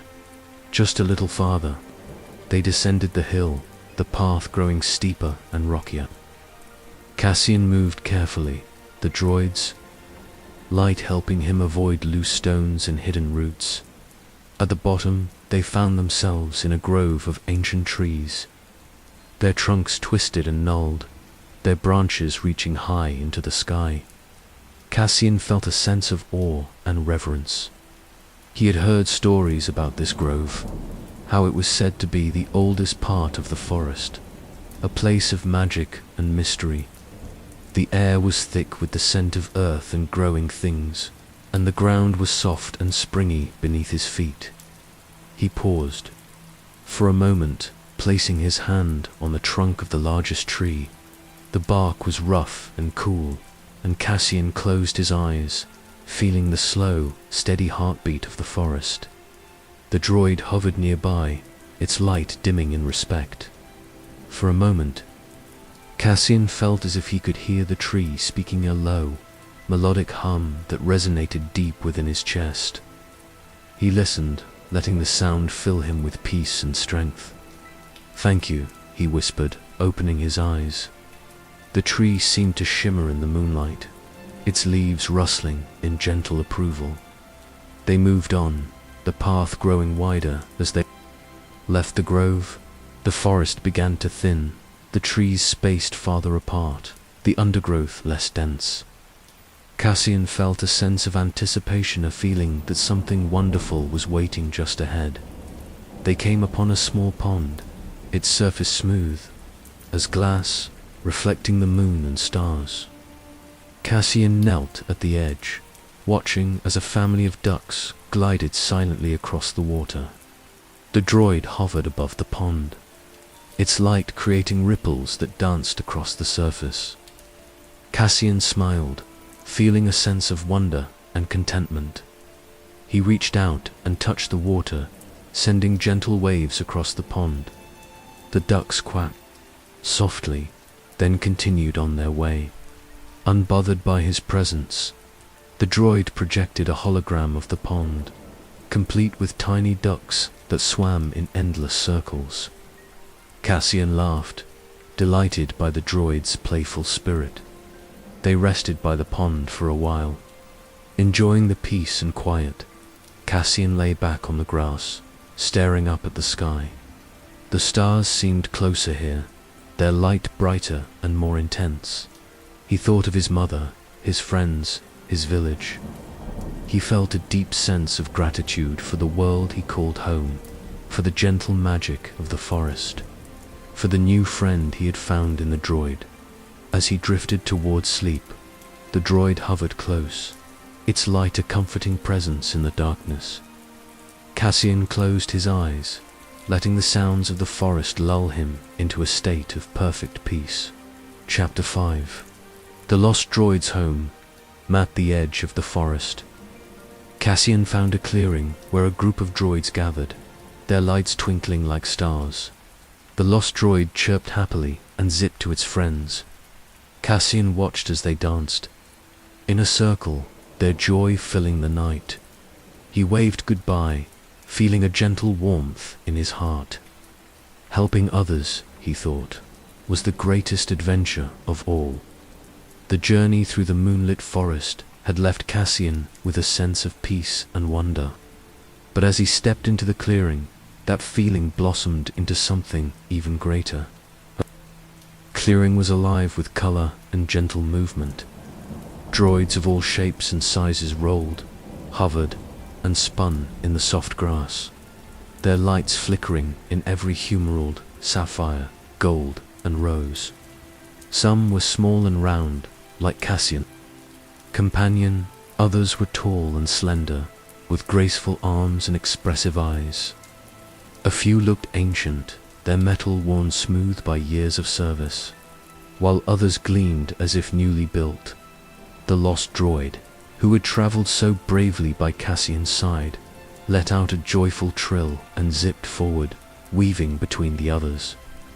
The group responded with a chorus of cheerful beeps and whistles, forming a welcoming circle around their returned friend.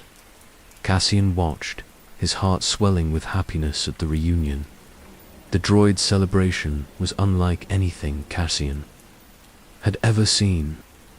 They spun in a slow, graceful dance, their lights swirling together to create patterns that shimmered across the clearing. Some projected tiny holograms, flowers, stars, and playful shapes that floated above their heads before dissolving into sparkles. Others played soft, musical tones that blended into a gentle melody, filling the night with a sense of harmony and joy. Cassian found a spot at the edge of the clearing and sat down in the cool grass. His back against the trunk of a sturdy oak, he pulled his knees to his chest and simply watched, letting the beauty of the moment wash over him. The droid's happiness was infectious, and he felt himself smiling, his worries and fatigue forgotten. He thought about all the stories his mother had told him, tales of travelers who crossed deserts and oceans, who faced dangers and solved mysteries, who always found their way home in the end. He realized that he was now living one of those stories, and that his own adventure had been shaped not by daring battles or grand discoveries, but by small acts of kindness and the quiet courage to help a friend. The lost droid broke away from the circle and zipped over to Cassian, chirping a grateful tune. It projected a hologram of the path they had traveled together through the village, across the moonlit forest, past the pond and the ancient grove. At each stop, a tiny image of Cassian appeared, waving or smiling, and at the end of the path, the droid drew a glowing heart. Cassian reached out and touched the heart, feeling the warmth of the droid's gratitude. "You're welcome," he whispered. "I'm glad I could help." The droid responded by projecting a new miniature version of Cassian. Hand in hand with the droid, surrounded by stars. The message was clear. Their friendship would be remembered, no matter how far apart they might travel. The other droids gathered around, curious about their visitor. One, tall and silver with a gentle blue glow, approached Cassian and offered a small, glowing orb. Cassian accepted it, feeling a pleasant warmth radiate from its surface. The droid spoke in a series of soft tones, and though Cassian didn't understand the language, he felt the meaning in his heart. "Welcome, friend. Thank you for bringing our companion home." Cassian bowed his head in gratitude, holding the orb close. He wondered if the droids had always lived here, hidden at the edge of the forest, or if they were travelers themselves, passing through on their way to distant worlds. He imagined the adventures they must have had, the places they'd seen, the friends they'd made, the stories they could tell. The droids invited Cassian to join their circle, and he stood, brushing the grass from his cloak. He stepped into the clearing, feeling a little shy, but also honored to be included. The droids made space for him, and together they danced beneath the stars, their lights weaving patterns in the night air. Cassian moved slowly at first, unsure of the steps, but the droids guided him with gentle touches and encouraging sounds. He found himself laughing, spinning with the others, his worries forgotten. The music of the droids' voices filled him with a sense of belonging, as if he were part of a great and ancient family. As the dance ended, the droids gathered in a circle and projected a final, dazzling display, a swirling galaxy of light and color that rose above the clearing, spinning slowly as if to remind them all of the vastness and beauty of the universe. Cassian gazed up at the galaxy, feeling small but also important, a single bright point in a sea of stars. He thought about his village, his mother, and the promise he had made to always help those in need. He realized that every act of kindness, no matter how small, added a little more light to the world. The celebration quieted, and the droids settled. In small groups, sharing stories and memories through images and music. Cassian sat with the lost droid, who projected scenes from its travel cities of glass and steel, forests of towering trees, deserts where the sand glowed beneath twin suns. Cassian listened, fascinated. and shared his own stories in return of the willow tree by the stream, the lantern festival, and the friends who waited for him at home. The droid listened intently, its eye glowing with understanding. It projected a hologram of Cassian's village, complete with tiny cottages, lanterns, and the old willow tree. Cassian smiled, touched by the droid's attention to detail. They sat together in companionable silence. Watching the stars wheel overhead, Cassian felt a deep sense of peace, knowing that he had made a difference in the life of another. He thought about the journey that had brought him hither, challenges and surprises, the moments of fear and joy, and realized that he wouldn't change a thing. He looked at the lost droid, now reunited with its friends, and felt a gentle warmth in his heart. Helping others, he thought, was the greatest adventure of all. Cassian lingered in the clearing, savoring the gentle camaraderie of the droid gathering. The night air was alive with a quiet energy, as if the forest itself approved of this joyful reunion. The droids, now at ease, formed smaller groups, exchanging stories and memories in their unique language of light, sound, and hologram. Cassian's lost companion, now joyfully reunited, remained close by his side, as if reluctant to let go of the bond they'd formed. It chirped softly, projecting a series of images for Cassian. First, a memory of their journey through the moonlit woods. Then, a vision of the droid's homeworld, a place of crystalline towers and lush gardens where droids and organics lived. In harmony, Cassian watched, entranced, as tiny holographic figures danced and played beneath glowing trees. He realized that the droid, though far from its home, had found a new kind of family here at the edge of the forest. The clearing was a sanctuary, a place where differences were celebrated and every being could shine in their own way. Cassian felt honored to be part of it, even if only for a night. The droids invited Cassian to sit with them in a circle. They hummed and whistled in unison, their lights pulsing gently.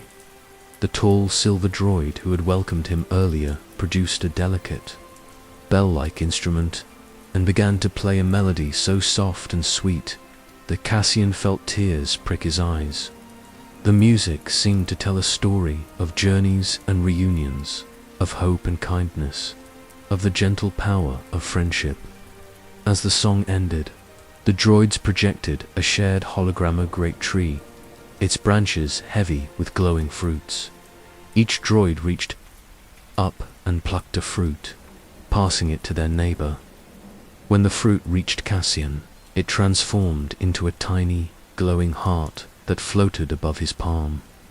He smiled, understanding the meaning, gratitude, and the wish that he would always carry a piece of this night with him. Cassian closed his fingers gently around the heart, feeling its warmth. "Thank you," he whispered, his voice barely more than a breath. The droids responded with a chorus of soft, harmonious tones. The lost droid nuzzled Cassian's hand, then zipped back to its group, chirping a farewell that was both joyful and bittersweet. Cassian stood, brushing dew from his cloak.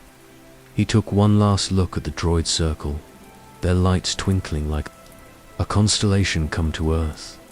He raised his hand in a silent goodbye. "May your journeys always lead you home," he said softly. The droids replied with a final, dazzling display, a spiral of lights that rose into the sky, scattering like shooting stars before fading into the night. Cassian watched until the last spark disappeared, then turned toward the path that would lead him back through the forest. The walk home felt different now. The woods, which had seemed mysterious and vast on the journey out, now felt familiar and welcoming. Cassian moved quietly, his senses attuned to every sound and scent. The moss beneath his feet was soft, and the air was filled with the fragrance of pine and wildflowers. He paused at the pond where he and the droid had rested earlier. The water was still, reflecting the moon and stars. Cassian knelt at the edge, cupping his hands to drink. The cool water refreshed him, and he felt a new sense of clarity and peace. He thought about the droid's celebration, the music, the shared stories. He realized that kindness was a language understood by all beings, no matter how different they might seem. He remembered the glowing heart in his palm and smiled, knowing that he would carry its warmth with him always. As he continued along the path, Cassian encountered the family of long-eared rabbits once more. They watched him with gentle eyes, then hopped closer as if to escort him on his way. Cassian laughed, softly, grateful for their company. He passed beneath the ancient arch of oak branches, pausing to rest his hand on the bark. The tree's slow, steady hum filled him with strength. He whispered a quiet thank you, then moved on, the rabbits bounding ahead. The forest was alive with subtle magic. Cassian noticed tiny flowers opening in the moonlight, their petals glowing. Softly, he watched as a pair of luminous birds took flight, their wings leaving trails of silver in the air. Every step felt like a blessing, every breath a reminder of the beauty that surrounded him. As he neared the edge of the forest, heard the distant sound of the village bell, its tone low and comforting. He quickened his pace, eager to return home but reluctant to leave the gentle magic of the woods behind. When he reached the clearing where the forest met the fields, he stopped and looked back. The droid's lights were still visible, twinkling. Between the trees, Cassian raised his hand in a final farewell, then turned toward the village. The fields were quiet, bathed in the soft glow of dawn. Cassian walked slowly, savoring the cool air and the promise of a new day. He thought about all he had learned, that helping others was the truest adventure, that every act of kindness created ripples that spread far beyond what he could see. As he approached the village, he heard the first sounds of morning, the crow of a rooster, the soft murmur of voices, the clatter of a pail at the well. Cassian smiled, grateful for the simple joys of home. He slipped quietly into the house, careful not to wake his mother. He hung his cloak by the door and tiptoed up the stairs, the glowing heart still warm in his hand. In his room, he placed the heart on his windowsill, where it caught the first rays of sunlight. Cassian lay down on his bed, pulling the covers up to his chin. He closed his eyes, the memory of the droid's celebration filling him with peace. He knew that he would dream of stars and music, of gentle creatures and brave journeys, of friends found and kindness shared. When he awoke, the sun was high and the house was filled with the scent of fresh bread and wildflowers. Marva greeted him with a hug, her eyes full of love and curiosity. "Did you sleep well, my little star?" she asked. Cassian nodded, his heart full. "I had the most wonderful adventure," he replied, and in a way, it was true. He joined his mother at the table, sharing breakfast and laughter. The gentle magic of the night still hummed in his heart, a secret treasure that made every moment shine a little brighter. Outside, the world bustled with life, the laughter of children, the song of birds, the rustle of wind in the trees. But Cassian knew that, beneath the surface, the world was full of quiet wonders waiting to be discovered. He carried the memory of the droid's visit with him throughout the day, a reminder that kindness and courage could change the world in ways both big and small. And when night fell once more, Cassian stood at his window, gazing up at the stars. He traced the path of the Lantern Nebula, remembering the promise he had made. He knew that, no matter where his journey led, he would always find his way home, guided by the light of kindness, the warmth of friendship, and the gentle magic of the world around him. Chapter 6. The Festival of Lights. Back in the village, lanterns glowed along the streets. Tonight was the Festival of Lights, when everyone gathered to share stories and songs. Cassian joined his friends around the fire, listening as the elders spoke of hope and courage. Even in the darkest times, Marva said, there is always light. We carry it in our hearts, and we share it with others. The sun had barely set, but already the village was transformed. Every window glowed with a lantern, some shaped like stars, others like moons or flowers or fantastical creatures. Along the winding lanes, strings of tiny lights were draped from house to house, painting the cobblestones in gentle gold and blue.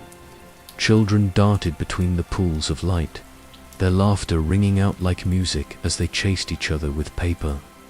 Lanterns on sticks. Cassian walked slowly down the main street, savoring the sights and sounds. He felt the warmth of the lanterns on his face, the cool night air tingling on his skin. The memories of his journey through the forest and the droid's joyful reunion lingered in his heart, making every lantern seem brighter, every voice more joyful. He paused at the village square, where a great bonfire had been built in the center. Around it, villagers gathered in clusters, elders in their shawls, parents with sleepy toddlers, young people with faces aglow from the firelight and the thrill of the night. The air was thick with the scent of roasting chestnuts, sweet pastries, and spiced cider. Cassian's stomach rumbled, and he grinned, knowing that tonight would be a feast for both body and spirit.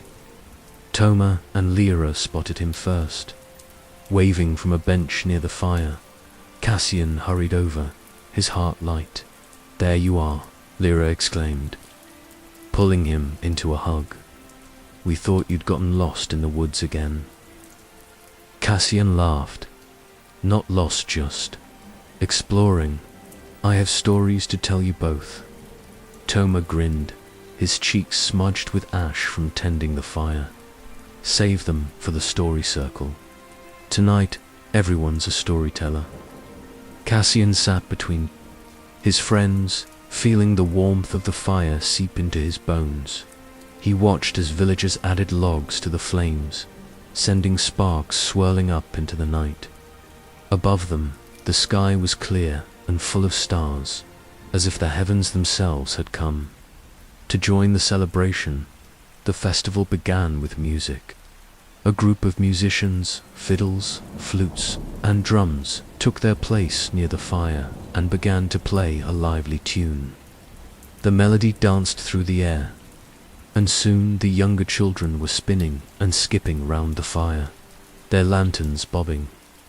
In time, Cassian clapped along, tapping his foot to the rhythm as the music faded. The village elder, old Joran, stood and raised his hands for silence. His voice, though raspy with age, carried easily across the square. "Tonight we gather to remember the light that guides us," he said. "The Festival of Lights is not just a celebration of lanterns and fire, but of hope, kindness, and the courage to face the darkness together." He gestured to the children, who lined up with their lanterns. One by one, they approached the bonfire and lit their lanterns from the flames, then carried them to the edge of the square, placing them in a great circle. Soon, the square was ringed with glowing lights, each one a symbol of a dream, a wish, or a memory. Cassian watched as his little cousin Mira placed her lantern, a delicate orb painted with stars, beside the others. She glanced back at Cassian and waved, her face alight with pride. The story circle began as the last lantern was set in place. Villagers gathered on blankets and benches, passing around mugs of cider and plates of sweet bread. The fire crackled, sending warmth and light into the cool night. Marva took her place near the fire, her shawl wrapped tightly around her shoulders. She smiled at Cassian, her eyes shining.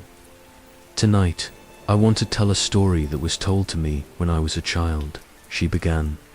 "It's a story about a little village, much like ours, and a night much like this one, when the darkness seemed endless and hope was hard to find." Cassian leaned forward, his friend silent beside him. Marva's voice was soft but steady, weaving a tale of a great storm that swept through the land, leaving the village in darkness. The people were afraid, but a single girl with a lantern ventured out into the night, determined to find the lost light. She followed the sound of the wind, the whisper of the trees, and the glimmer of hope in her heart. At last, she found a single ember hidden beneath the ashes and carried it back to the village. From that ember, the fire was rekindled and the darkness was driven away. The lesson, Marva concluded, is that even the smallest light can chase away the greatest darkness. We all carry that light within us, and when we share it, we make the world brighter for everyone. The villagers applauded, some wiping away tears. Cassian felt a lump in his throat, the truth of his mother's words echoing in his heart. As the night deepened, more stories were shared. Toma told a tale of a brave fisherman who saved his village from a flood by building a raft from lantern wood. Lyra recounted the legend of the Moonbird, whose song could heal broken hearts. Old Joran spoke of his own childhood, when the Festival of Lights was first celebrated, and how it had brought the village together in times of hardship. Listened, his mind drifting between the stories and his own memories. He thought of the droid he had helped, the friends he had made, the kindness he had received. He realized that every story, no matter how small, was a thread in the tapestry of the villager tapestry, woven from hope, courage, and love. After the stories, the villagers sang together, their voices rising in harmony. The songs were old and familiar, passed down through generations.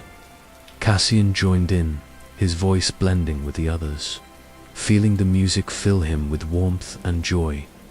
Asterisk, asterisk, as midnight approached, the festival reached its most magical moment. The villagers gathered their lanterns and made their way to the river that wound through the edge of the village. The water was calm, reflecting the lanterns and stars in its glassy surface. One by one, the villagers set their lanterns afloat, watching as they drifted downstream, carrying their wishes and dreams into the night. Cassian's lantern, painted with images of the willow tree and the droid he had helped, bobbed gently on the current. He watched it go, feeling a sense of release and hope. Marva stood beside him, her arm around his shoulders. "What did you wish for?" she asked. Cassian thought for a moment, then smiled.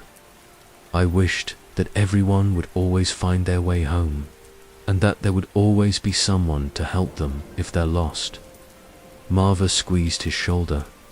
"That's a good wish, Cassian. And I think, in your own way, you're already making it come true." They stood together in silence, watching the lanterns drift away until they were just tiny points of light in the distance. The villagers returned to the square, where the fire still burned bright. Some danced, others shared quiet conversations, and a few simply sat and watched the flames. Cassian found a spot near the fire, his heart full and content. He thought about the meaning of the festival, the importance of hope, the power of kindness, the strength of community. He realized that the light they celebrated was not just in the lanterns or the fire, but in the hearts of everyone around him. As the night wore on, the crowd thinned. Children were carried home, sleepy and happy. Elders wrapped themselves in blankets, sharing stories until their voices grew soft. Cassian and his friends sat together, watching the last embers of the fire glow in the darkness.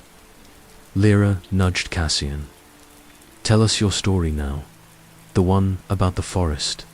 Cassian hesitated, then smiled. He told them about the lost droid, the journey through the moonlit woods, the creatures they had met, and the joyful reunion in the clearing.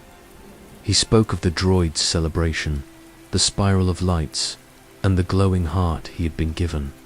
When he finished, his friends were silent for a moment, then Toma grinned. "That's the best story I've heard all night." Lyra nodded. "You brought light to someone who was lost. That's what the festival is really about." Cassian felt a gentle pride, knowing that his small act of kindness had become part of the village's tapestry of stories. Asterisk, asterisk, the night deepened, and the village square glowed ever brighter. Lanterns of every shape and color, some painted by children, others crafted by careful hands, hung from every eave and branch, their light reflecting in the eyes of all who gathered.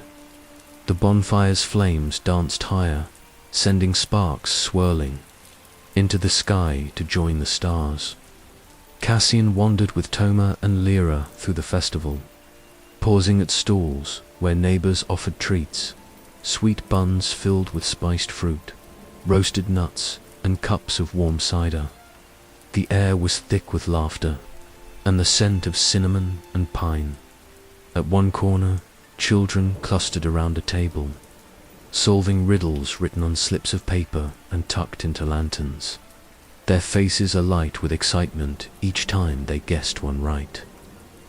Near the old well, a group of elders played music, fiddles, and flutes, their melodies twining through the night air.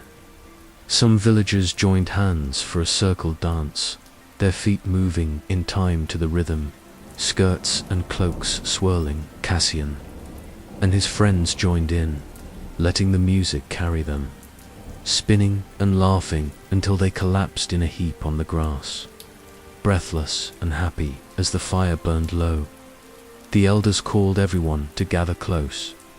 It was time for the story circle, the heart of the Festival of Lights. Families settled on blankets, children curled in parents' laps, and the youngest carried their lanterns close, as if to keep the magic from escaping. Old Joran began, his voice soft but clear. "Long ago, before any of us were born, this village faced a winter so dark and cold that hope seemed lost. But one night, a young girl lit a lantern and placed it in her window. Her neighbors saw the light, and soon every house glowed. The darkness could not last against so much warmth. That is why, every year, we light our lanterns, not just to remember, but to remind ourselves that together, we can face anything." The villagers listened, silent and rapt. Cassian felt the truth of the story settle deep in his chest. He looked around at the faces illuminated by fire and lantern light, his mother, his friends, the people who made this place home.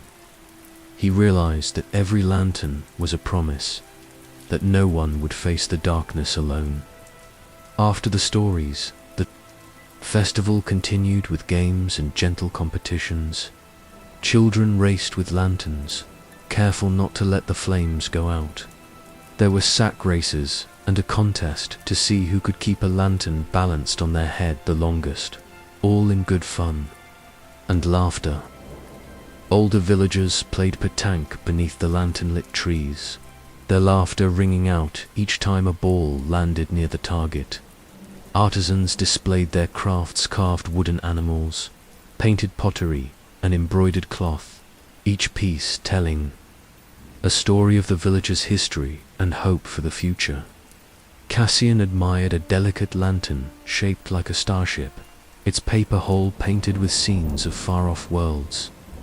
He wondered if, one day, he might travel to those places, carrying the light of his village with him.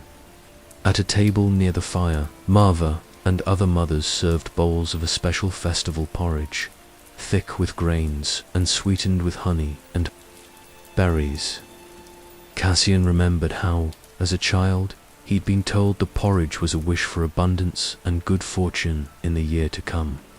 He savored each bite, feeling the warmth spread through him as midnight approached. The villagers prepared for the closing ritual, the floating of the lanterns. Each family had crafted a lantern from paper and wood, some simple, others elaborate, all beautiful in their own way. Inside each lantern was a slip of paper wish, a hope, a memory, or a message of gratitude. Cassian and Marva walked together to the river's edge, their lantern glowing softly in the darkness. The water was calm, reflecting the lanterns and stars, and the hush that fell over the crowd was deep and reverent. One by one, the villagers set their lanterns afloat, watching as they drifted downstream, carrying their wishes out into the world. Cassian knelt at the bank, letting his fingers trail through the cool water. He whispered his wish, "Let our light guide us wherever we go," and released the lantern. It bobbed gently, then joined the others, a tiny point of hope amid the night. Marva placed her hand on Cassian's shoulder. "Even in the darkest times," she said, her voice full of love, "there is always light. We carry it in our hearts, and we share it with others." Cassian nodded, watching the lanterns float away. He felt the truth of her words settle over him like a blanket. The festival wasn't just about the lights or the stories, but about the strength they found in each other, the courage to hope, and the promise that kindness would always find its way home. The villagers lingered by the river, singing old songs. As the lanterns drifted out of sight, Cassian joined in, his voice blending with the others, the melody rising and falling like the river itself. The songs were full of longing and joy, sorrow and hope, a reflection of all the stories that made up their lives. When the last lantern disappeared around the bend, the villagers returned to the square, where the embers of the bonfire glowed, red and gold. Some danced, others sat in quiet conversation, and a few simply watched the stars. Content in the warmth of the night, Cassian sat with his friends, their shoulders touching, sharing stories of the year gone by and dreams for the year ahead. They spoke of adventures in the woods, of small kindnesses and great hopes, of the droid Cassian had helped and the lessons he had learned. Lyra leaned against Cassian's shoulder. "You know, I think the festival is my favorite night of the year. It reminds me that we're never really alone." Toma nodded, "And that every wish we send out comes back to us, in one way or another." Cassian smiled, feeling the gentle truth of their words. He looked around at the glowing lanterns, the faces of his friends, the warmth of the fire.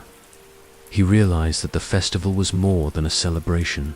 It was a promise, renewed each year, that the light they shared would never fade. As the night wore on and the fire burned low, Cassian and his friends lay back on the grass, gazing up at the stars.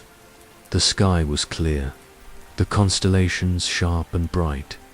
Cassian traced the patterns with his finger, remembering the stories his mother had told him, the adventures he had lived, and the hopes he carried in his heart. He thought of the droid's joyful reunion, the gentle creatures of the forest, the kindness of his village. He knew that, whatever darkness might come, the light they shared tonight would guide him always, sleepy and content. Cassian closed his eyes, the sounds of the festival fading into the gentle hush of night. He dreamed of lanterns floating on rivers, of stars shining in distant skies. of laughter and music, and the unbreakable bonds of love and hope. And as the village slept, the lanterns glowed on, a promise to the world that even in the darkest times, there is always light. Chapter 7. Stories of Hope. Cassian listened, eyes wide, as tales of bravery and kindness filled the air. He heard of farmers who shared their harvest, of droids who saved children from storms, of pilots who guided lost ships home. Each story was a star in the night sky, shining bright for all to see. The festival fire had burned low, its embers glowing softly, but the spirit of the night was brighter than ever. The villagers gathered close, lanterns in hand, faces illuminated by flickering light and by the warmth of community. Cassian sat among his friends, his heart open, his mind ready to receive the stories that would become part of him. Old Joran, the village elder, began with a story from his own youth. There was a farmer named John, he said, his voice steady and strong, who, even in hard times, never stopped giving back to his neighbors. When his crops were plentiful, he shared with those who had little. When drought came and his own family struggled, he still found a way to donate fresh produce to the food bank and teach others to grow their own gardens. Cassian pictured the farmer hands weathered, eyes kind standing in a field of golden grain, surrounded by children eager to learn. He imagined the laughter and hope that John's generosity brought to the village, the way he inspired others to give, to teach, to believe in the power of community. Joren continued, John's kindness didn't end with food. He opened his farm to those who wished to learn, teaching sustainable practices and hosting workshops for anyone who wished to grow. He even gave internships to young people so they could gain experience and confidence in their own abilities.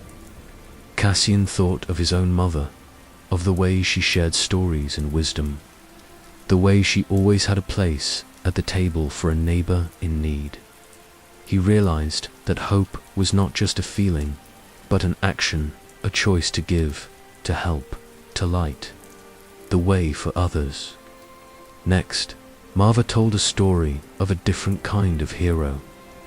Once, during a fierce storm, a little droid named Rilo was left behind when his family fled to higher ground.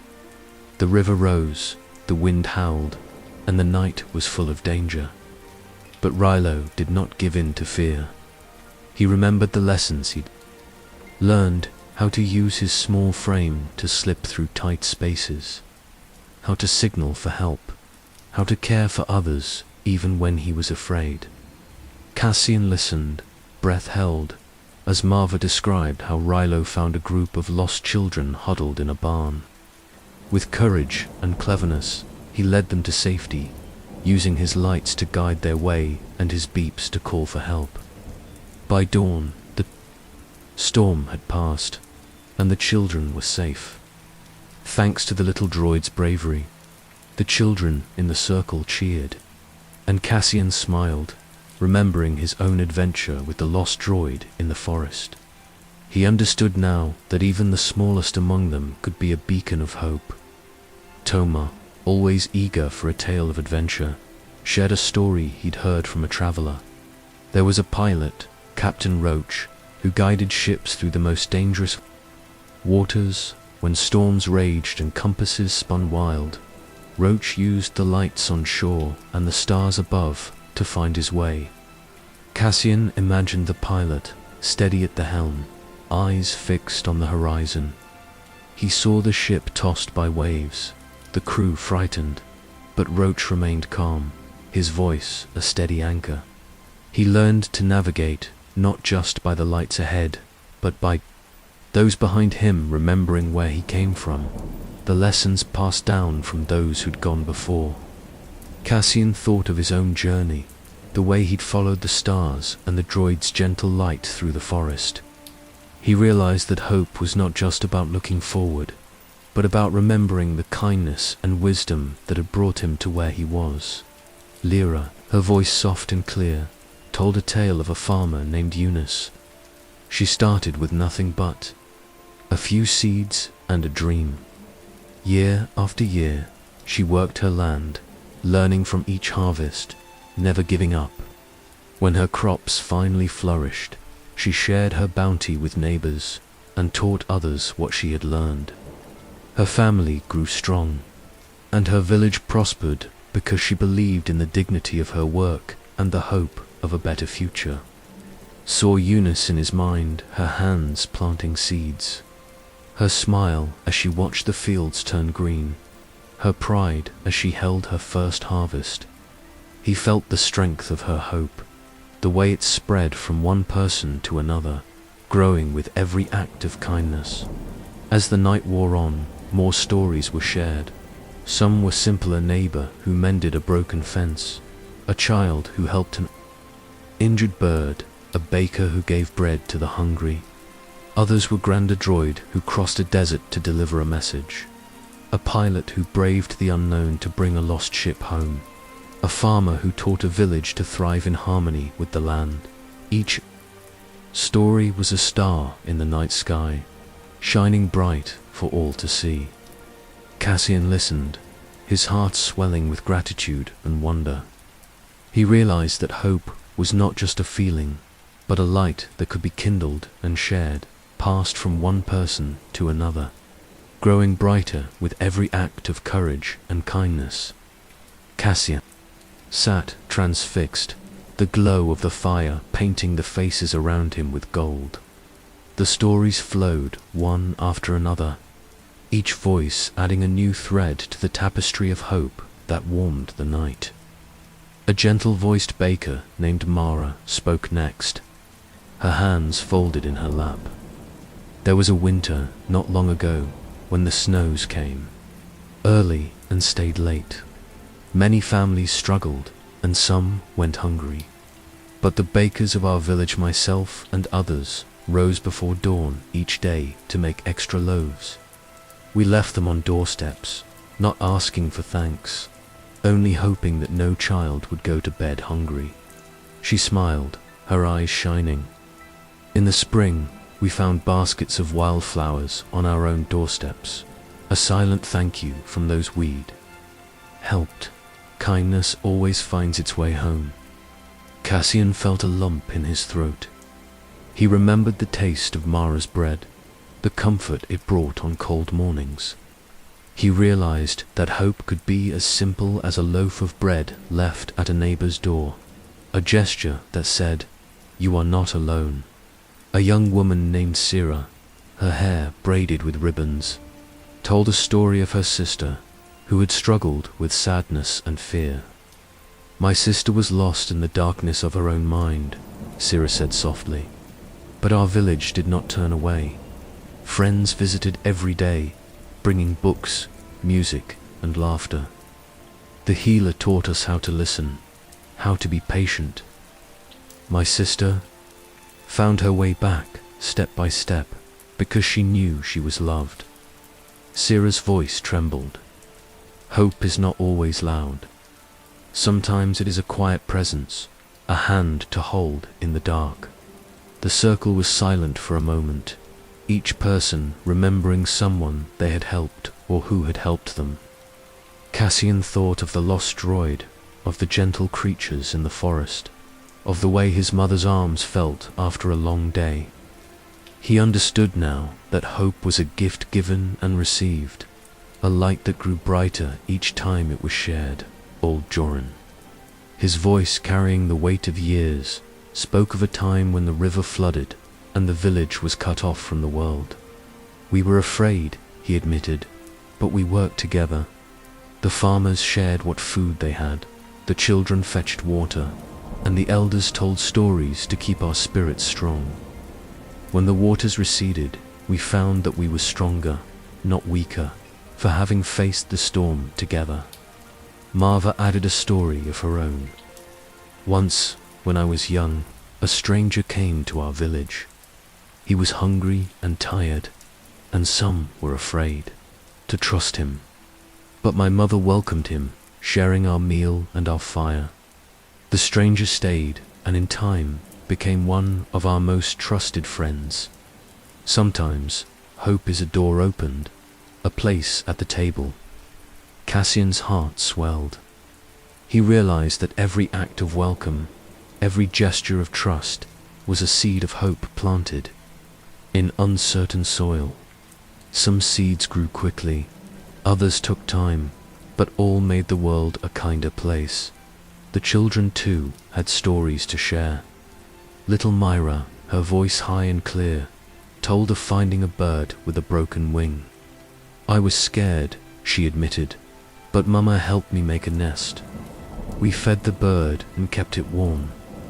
One day, it flew away, and I knew it was because we didn't give up. The circle applauded, and Myra beamed with pride. Another child, Tomas, spoke of a time he had been bullied at school. I was sad, but my friends stood up for me. They told the teacher, and the bullying stopped. Now, when I see someone alone, I ask them to play. I want everyone to feel safe. Cassian smiled, recognizing the courage it took to speak out, and the hope that came from standing together. As the fire burned lower, the stories grew quieter, more intimate. A grandmother named Yara told of the old days when the village had nearly lost its language.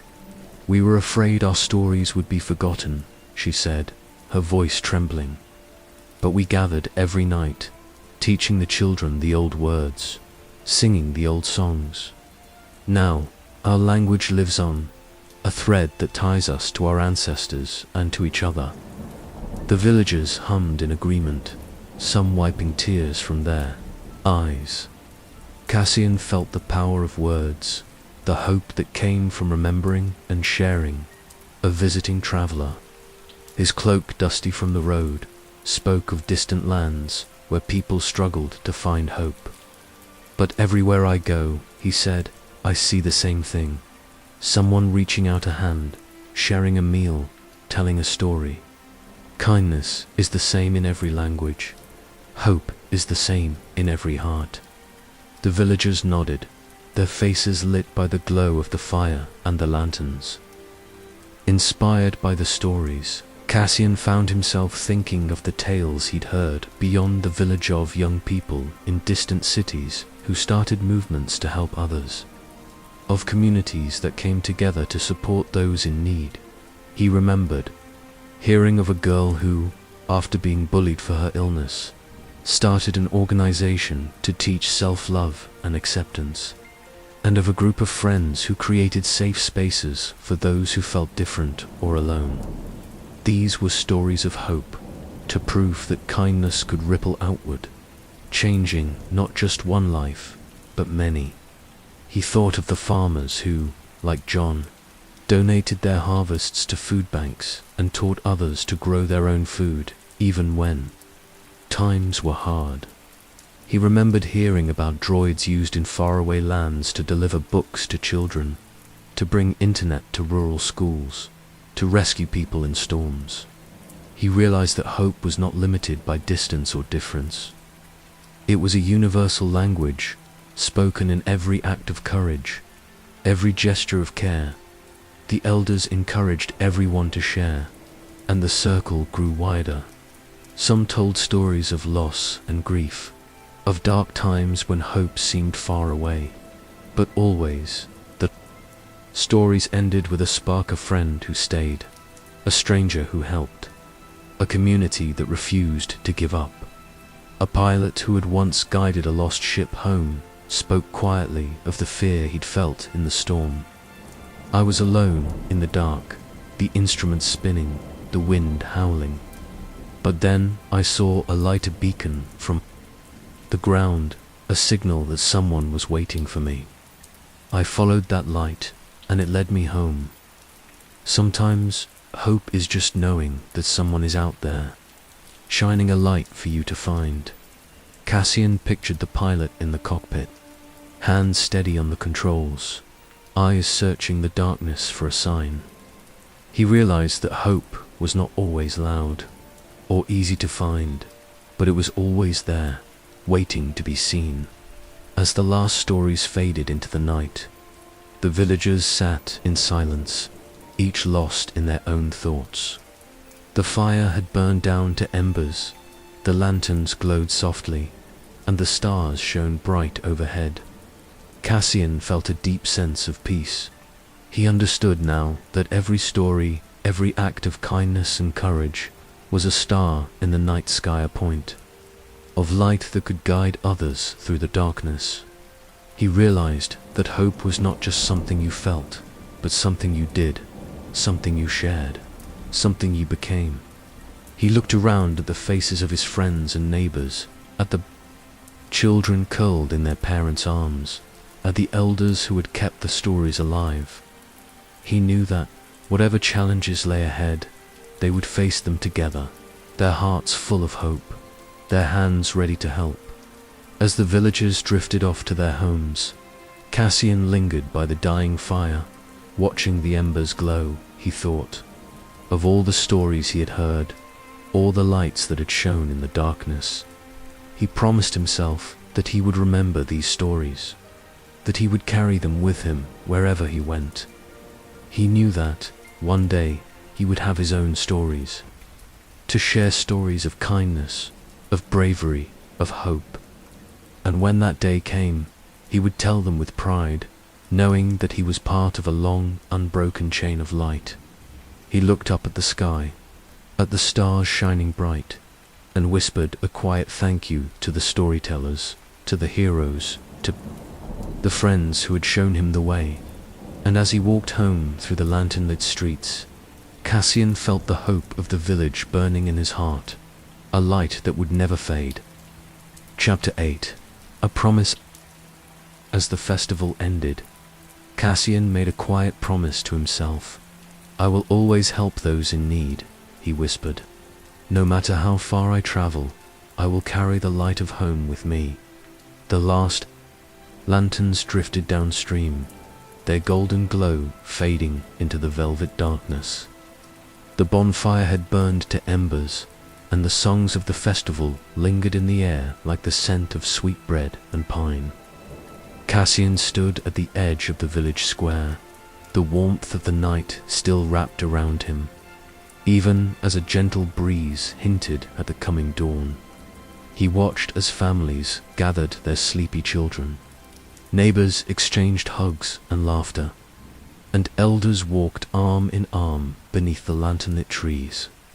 The sense of togetherness was so strong that Cassian felt it like a thread, tying each heart to the next, weaving every story into a single tapestry of hope. Cassian's friends found him standing quietly, his gaze fixed on the river where the lanterns had floated away. Toma nudged him with a grin. "You're quiet tonight, Cass. Got a wish you're keeping secret?" Cassian smiled, but his thoughts were far away, just thinking about everything we heard tonight, all those stories. It makes me want to do something good, too. To be the light for someone else, the way others have been for us. Lyra slipped her arm through his. "You already are, Cassian. You helped that little droid. You always stand up for your friends. That's what makes you special." He blushed, grateful for her words. But inside, he felt a new resolve, a sense that the promise he was making was more than just a wish. It was a path he would follow, a light he would carry, no matter where his journey led. As the square emptied, Cassian walked slowly home, the cool night air refreshing after the warmth of the fire. The village was peaceful, lanterns still glowing, in every window, casting gentle shadows on the cobblestones. He paused at the willow tree by the stream, its leaves whispering in the breeze. He sat beneath its branches, listening to the quiet sounds of the night, the trickle of water, the distant hoot of an owl, the soft rustle of small creatures in the undergrowth. He thought of the stories he had heard, the farmer who shared his harvest, the baker who left bread on doorsteps, the droid who led lost children to safety. He remembered the promise he had whispered to himself: I will always help those in need. No matter how far I travel, I will carry the light of home with me. Cassian closed his eyes and let the words settle in his heart. He pictured himself as a grown man, traveling to distant worlds, meeting strangers in need of kindness. He imagined lighting lanterns in dark places, sharing stories and hope, and always finding his way back to the village that had taught him what it meant to care. The moon was high when Cassian finally stood and made his way home. He entered quietly, careful not to wake his mother. In his room, he sat by the window, looking out at the sleeping village. He could see the last of the lanterns drifting down the river, their light a promise that hope would always find its way. Home, he took out the heart-shaped token the droids had given him and held it in his hands. It glowed softly, a reminder of the night's adventure and the friends he had made. Cassian smiled, feeling the warmth of the promise he had made. As he drifted off to sleep, he dreamed of journeys yet to come, of helping those in need, of carrying the light of home to every corner of the galaxy. In his dreams, he saw himself as a beacon in the darkness, a friend to all who wandered, a keeper of hope. The house was quiet as Cassian slipped beneath his covers, the gentle hush of the village settling round him like a lullaby. He lay awake, for a while, watching the moonlight trace patterns on his ceiling, thinking about the promise he had made beneath the willow tree. The words echoed in his mind, steady and bright. I will always help those in need. No matter how far I travel, I will carry the light of home with me. He thought of all the ways light could travel by lantern, by star, by story, by kindness. He remembered the faces of his friends around the festival fire, the warmth in his mother's eyes, the gratitude in the droid's gentle chirp. He wondered how many other people, in other villages and on other worlds, were making promises of their own that very night. As he drifted towards sleep, Cassian imagined himself walking along a winding path beneath the stars. In his dream, he carried a lantern that never dimmed, its glow illuminating the way for others who walked beside him. The path led through forests and fields, over mountains and rivers, through cities bustling with life and quiet places where the only sound was the wind in the trees. Along the way, Cassian met travelers of every kind, children and elders, droids and animals, strangers and friends. Each one carried their own light, some bright and bold, others faint and flickering. When someone's light faltered, Cassian shared his own, holding out his lantern until their flame burned strong again. Sometimes others did the same for him, and he learned that sharing hope made it grow, brighter and warmer with every act of kindness. In his dream, Cassian found himself at the edge of a dark forest where the trees grew thick and the shadows deep. He hesitated, feeling the weight of uncertainty, but then he remembered his promise. He took a deep breath, lifted his lantern high, and stepped into the darkness. The light shone ahead, revealing hidden paths and gentle creatures who watched him with curious eyes. He walked for what felt like hours, guided only by the steady glow of his lantern and the memory of home. At last, he emerged into a clearing where the stars seemed to hang just above his head, close enough to touch. In the center of the clearing stood a circle of people and droids, each holding a lantern of their own. They welcomed Cassian with smiles and open arms, their lights joining together to create a brilliance that chased away every shadow. Cassian realized that he was not alone, that his promise was part of something much larger, a network of hope that stretched across the world and beyond. connecting every heart that chose to carry the light. He woke with the dawn, the dream lingering like the last notes of a song. The first rays of sunlight crept through his window, painting his room in gold. Cassian sat up, stretching, and looked at the heart-shaped token on his windowsill. It glowed softly in the morning light, a reminder of the promise he had made. Downstairs, Marva was already at work, kneading dough for the day's bread. The kitchen was warm and full of the scent of yeast and honey. Cassian joined her, rolling up his sleeves to help shape the loaves. "Did you sleep well?" Marva asked, glancing at him with a knowing smile. Cassian nodded. "I dreamed of carrying a lantern through the dark and finding others who carried their own. I promised myself I'd always help those in need." Marva's smile grew. "That's a good promise, Cassian. The world needs more people who keep their word, especially when it comes to kindness." They worked together in companionable silence, the dough soft and yielding beneath their hands. Cassian thought about all the ways he could keep his promise, by helping with chores, by listening to a friend, by sharing what he had with those who needed it most. After breakfast, Cassian set out into the village, eager to put his promise into action. He helped old Joran repair a broken fence, fetched water for a neighbor whose arm was in a sling, and carried baskets of vegetables to the market for the baker.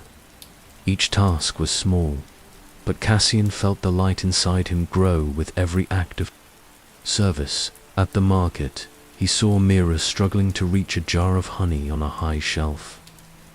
Cassian smiled and retrieved it for her, ruffling her hair as she beamed up at him. "Thank you, Cassian. You're always so helpful." He grinned, feeling a surge of pride.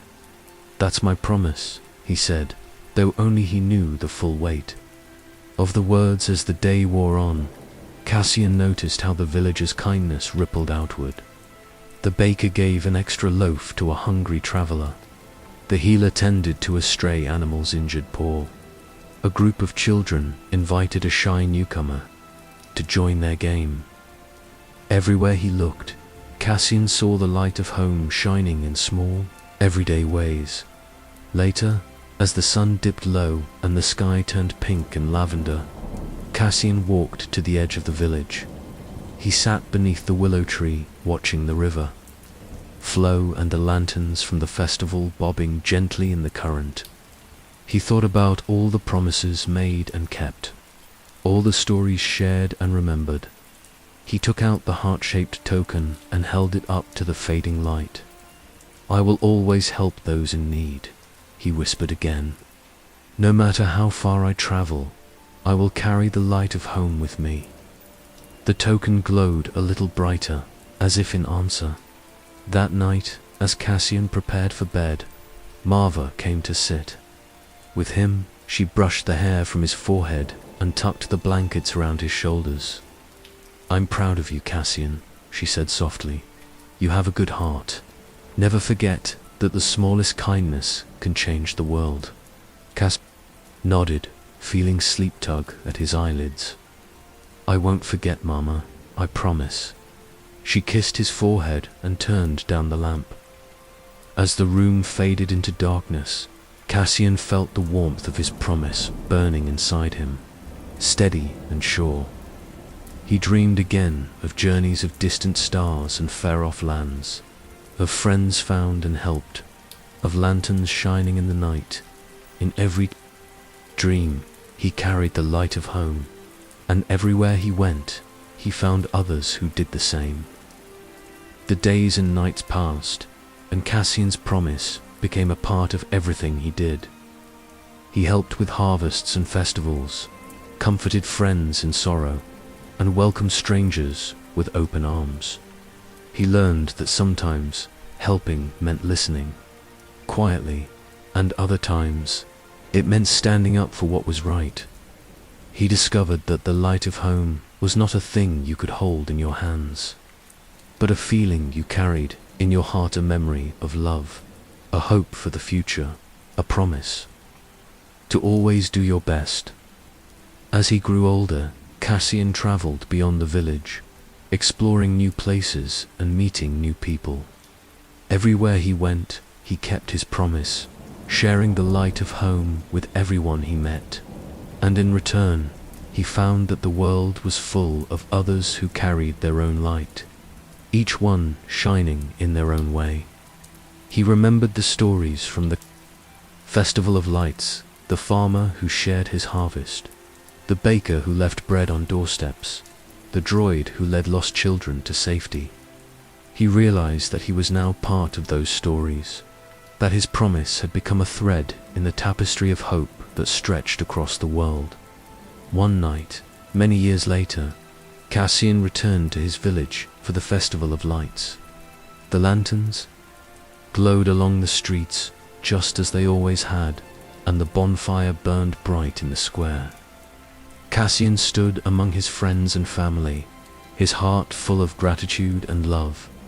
As the festival ended, he made his promise once more, whispering it to the stars, "I will always help those in need. No matter how far I travel, I will carry the light of home with me." And as the lanterns floated downstream, Cassian knew that his promise would shine on, lighting the way for others, just as the light of home had always guided him. Chapter 9. The Whispering Trees. The next morning, Cassian awoke to the soft rustle of leaves outside his window. The sun filtered through the canopy, painting golden patterns on his blanket. He stretched and listened. The trees seemed to whisper secrets, their branches swaying in a gentle breeze. Cassian tiptoed outside. He placed his hand on the trunk of the oldest tree in the village, feeling the slow, steady heartbeat of the forest. "Thank you for watching over us," he whispered, and the leaves shivered as if in reply. The village was quiet, wrapped in the hush that follows a night of celebration. The last lanterns still glowed softly in windows, their light blending with the gentle dawn. Cassian moved silently down the path, his bare feet cool on the dew-damp grass. The air was fresh and sweet, tinged with the scent of pine and wildflowers, and the world felt new, as if the festival's magic had lingered into morning. Cassian paused beneath the great willow by the stream, its branches sweeping low to brush the water. He closed his eyes and listened. The tree's voice was a murmur rustle of leaves, a creak of branches, a sigh in the wind. Cassian imagined it telling stories of all the seasons it had seen, all the children who had played beneath its shade, all the promises made and kept. He knelt by the stream, cupping his hands to drink. The water was cool and clear, reflecting the sky and the willow's trailing branches. A family of ducks glided by, their feathers ruffled by the morning breeze. Cassian watched them for a while, feeling the peace of the moment settle into his bones. He wandered through the village, greeting the baker as she set out fresh loaves, waving to old Joran, who was already at work in his garden. The world was waking slowly, each person moving at their own gentle pace. Savoring the quiet after the festival's joy, Cassian made his way to the edge of the forest, where the trees grew tall and ancient, their roots deep in the earth. He sat on a mossy stone, letting the morning sun warm his face. The forest was alive with sound, the call of birds, the rustle of small creatures, the whisper of leaves in the wind. Cassian closed his eyes and let the music of the woods fill him. He thought of the stories the elders had told of the forest's wisdom, of the trees that remembered the village's history, of the gentle spirits said to dwell among the roots and branches. Cassian had never seen a forest spirit, but he felt their presence in the hush of the morning, in the way the trees seemed to watch over the village, silent and steadfast. Cassian stood and walked deeper into the forest, following a narrow path that wound between the trees. The sunlight filtered through the leaves, painting the ground in shifting patterns of gold and green. The air was cool and fragrant, full of the scent of pine and earth and wildflowers. He paused by a cluster of mushrooms, their caps glowing softly in the dim light. He remembered the stories of the festival, of the gentle creatures and the droids, of the lanterns and the light. He thought of his promise to help those in need, and of the way the village had welcomed him home. He came to a small glade, where a circle of ancient oaks stood like sentinels. The ground was soft with moss, and the air hummed with a quiet energy. Cassian sat in the center of the circle, feeling the peace of the place settle over him. He closed his eyes and listened. The trees whispered to each other, their voices a gentle murmur in the wind. Cassian imagined them sharing stories of the seasons, of the creatures who passed beneath their branches, of the children who played in their shade. He felt a sense of belonging, as if the forest had welcomed him into its quiet heart. Cassian reached out and placed his hand on the trunk of the oldest oak. The bark was rough and cool, and beneath his fingers he felt a slow, steady pulse, the heartbeat of the forest. He whispered, "Thank you for watching over us," and the leaves above him shivered as if in reply. He sat for a long time, listening to the trees and the birds, feeling the warmth of the sun and the coolness of the breeze. He thought of all the promises he had made to help those in need, to carry the light of home, to remember the stories that had shaped him. As the morning wore on, Cassian heard the distant voices of his friends. He rose and made his way back to the village, his heart full of peace and wonder. The trees whispered behind him, their voices a gentle reminder of the wisdom and kindness that surrounded him every day. Cassian walked back toward the village, but the forest's gentle whispers followed him, their voices a soothing murmur at the edge of his hearing. The sunlight dappled the path ahead, and the grass was still cool beneath his feet. He paused at a bend where the trees thinned, revealing a view of the village nestled among the hills. The morning mist curling above the rooftops. He felt a sense of belonging here, between the wild woods and the warmth of home. The trees had always watched over the village, their roots reaching deep into the earth, their branches stretching toward the sky. Cassian imagined them as guardians, silent and steadfast, holding the stories of generations in their rings. As he neared the edge of the forest, Cassian noticed a family of rabbits grazing in a patch of clover. They looked up as he approached, their noses twitching, but they did not flee. Cassian knelt, holding out his hand, and one of the rabbits, a young one with soft brown fur, hopped closer, sniffing his fingers. He smiled, feeling a gentle kinship with the small creature. "Good morning, little friend," he whispered. The rabbit twitched its ears, then bounded back to its family, disappearing into the undergrowth. Cassian continued on, his heart light. He thought of the stories his mother had told him about the forest spirits, gentle beings who lived among the trees, watching over the creatures and the people who passed through. He had never seen one, but he felt their presence in the rustle of leaves, the sigh of the wind, the quiet pulse of life all around him. He reached the village square, where the last of the festival lanterns still glowed in the morning light. The baker was setting out fresh bread, and the scent of warm dough filled the air. Old Joran sat on a bench, whittling a piece of wood into the shape of a bird. He looked up as Cassian approached and smiled. Asterisk, you're up early, Cassian," he said, his voice warm. "Did the trees wake you with their whispering?" Cassian grinned and sat beside him. "I think so. It's like they have stories too." "Tell," Old Joran nodded, his eyes twinkling. They do, my boy.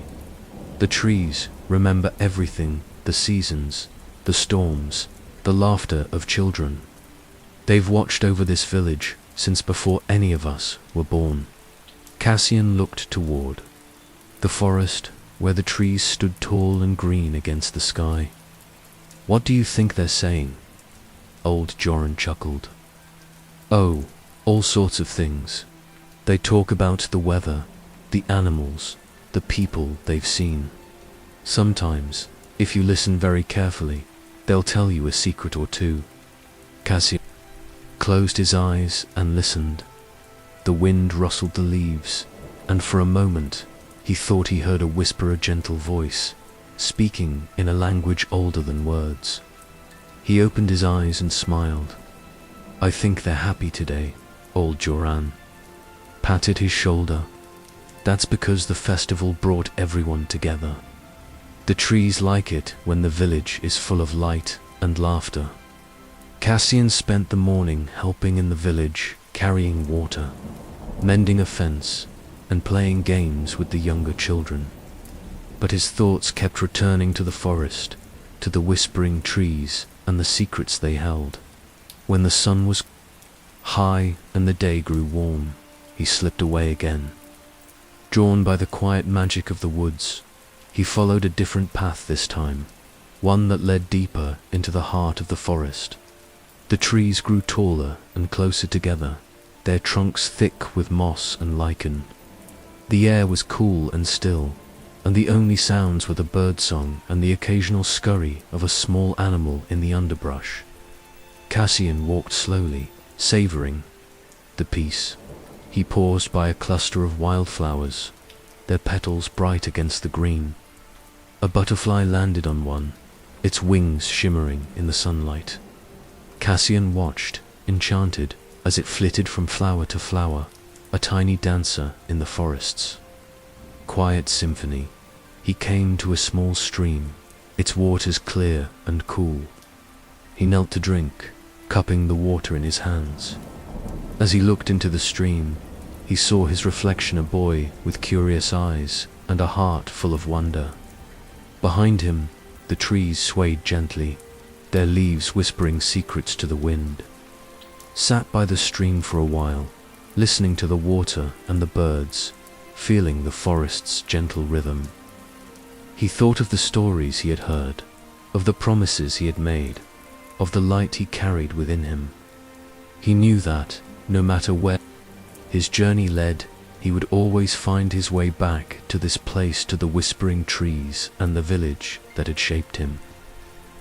As the afternoon wore on, Cassian wandered deeper into the forest, following a path that few villagers used. The trees grew even taller here, their branches arching high above, forming a canopy that filtered the sunlight into soft, golden beams.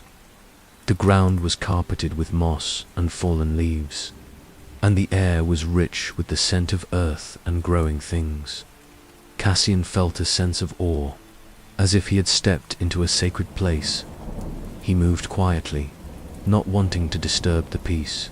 He came to a clearing where a single, ancient oak stood at the center, its trunk wide and gnarled, its branches stretching in every direction. The oak was the oldest tree in the forest, a living monument to time and memory. Cassian approached the oak and placed his hand on its rough bark. He closed his eyes and listened. The tree's voice was deep and slow, a steady hum that resonated in his chest. He imagined the oak telling stories of centuries past, storms weathered, of seasons changing, of children who had grown up beneath its shade. "Thank you for watching over us," Cassian whispered again. The leaves above him rustled, and a gentle breeze brushed his face, as if the tree were answering. He sat at the base of the oak, leaning against its trunk. The world seemed to slow down here, time stretching like the roots beneath the earth. Cassian closed his eyes and let himself drift, listening to the whispers of the forest. He dreamed. or perhaps he only imagined it a vision of the village, as it had been long ago, when the trees were young and the people were few. He saw children playing beneath the oak, their laughter ringing through the woods. He saw the village grow, the trees standing watch as houses were built and families thrived. He saw storms and celebrations, sorrow and joy, all witnessed by the silent, steadfast guardians of the forest. When Cassian opened his eyes, the sun was lower in the sky, and the clearing was bathed in golden light. He felt a deep sense of peace, as if the oak had shared its wisdom with him, reminding him that he was part of something much larger than himself. He stood and stretched, feeling the forest's energy flow through him. He looked up at the oak and smiled. "I'll come back," he promised. "I'll always remember your stories." The leaves rustled again, and Cassian felt a gentle warmth in his heart. He turned and made his way back through the forest, following the path home. As he walked, he noticed small wonders everywhere: family of deer grazing in a meadow, a fox watching from the shadows, a pair of birds building a nest in a hollow tree. The forest was alive with stories, each creature playing its part in the great tapestry of life. Cassian reached the edge of the woods as the sun began to set, painting the sky in shades of pink and gold. The village glowed in the evening light, lanterns flickering in windows, smoke curling from chimneys. He paused for a moment, looking back at the forest, where the trees stood tall and silent, their branches reaching toward the stars. He knew that, no matter how far he traveled or how much he grew, the whispering trees would always be there, watching over the village and all who called it home. Cassian returned to his house, where Marva was preparing dinner. The kitchen was warm and fragrant, filled with the scent of herbs and fresh bread. She smiled as he came in, her eyes full of love. "You've been in the forest all day," she said. "Did the trees tell you any secrets?" Cassian grinned. "They told me lots of stories, about the village and the seasons and all the people who have lived here." Marva nodded, stirring a pot on the stove. "The trees remember everything. They're the keepers of our history, the guardians of our home." Cassian sat at the table, feeling the warmth of the kitchen and the love of his mother. He thought of the whispering trees, of the gentle wisdom they shared, of the promise he had made to always help those in need and to carry the light of home with him. As night fell, Cassian went to his room and sat by the window, looking out at the forest. The trees were dark shapes against the sky, their leaves rustling in the breeze. He listened to their whispers, feeling a sense of peace and belonging. He knew that, wherever his journey led, the whispering trees would always be with Jimin. His heart, in his memories, in the stories he would one day tell. Chapter 10: The Kindness of Strangers. Cassian wandered through the village. He met an old traveler resting by the well. The traveler's coat was patched, and his eyes were kind. Cassian offered him a cup of cool water. The traveler smiled and told Cassian a story about a time when a stranger had once helped him on a long journey. "Kindness," he said, "travels farther than any starship. It always finds its way home." Cassian nodded, tucking the lesson away in his heart. The morning after his time among the whispering trees, Cassian felt the village hum with quiet activity. The air was crisp, the scent of baking bread drifting from the bakery, and the sound of laughter mingled with the clatter of pails at the well. Cassian walked slowly, savoring the gentle rhythm of village life, his mind still full of the forest's secrets. Near the well, he noticed an unfamiliar figure, an old man with a weathered face, his coat patched and travel-worn, his boots dusty. From the road, the man sat on a low stone wall, his hands resting on his knees, his eyes soft with kindness. Cassian hesitated for only a moment before approaching. "Good morning," Cassian said, offering a shy smile. "Would you like some water?" The old traveler looked up, his gaze warm. "Thank you, young one. That would be most welcome." Cassian fetched a cup from the well's ledge and filled it with cool, clear water. The traveler accepted it gratefully, sipping slowly as if savoring every drop. "You're not from our village," Cassian observed.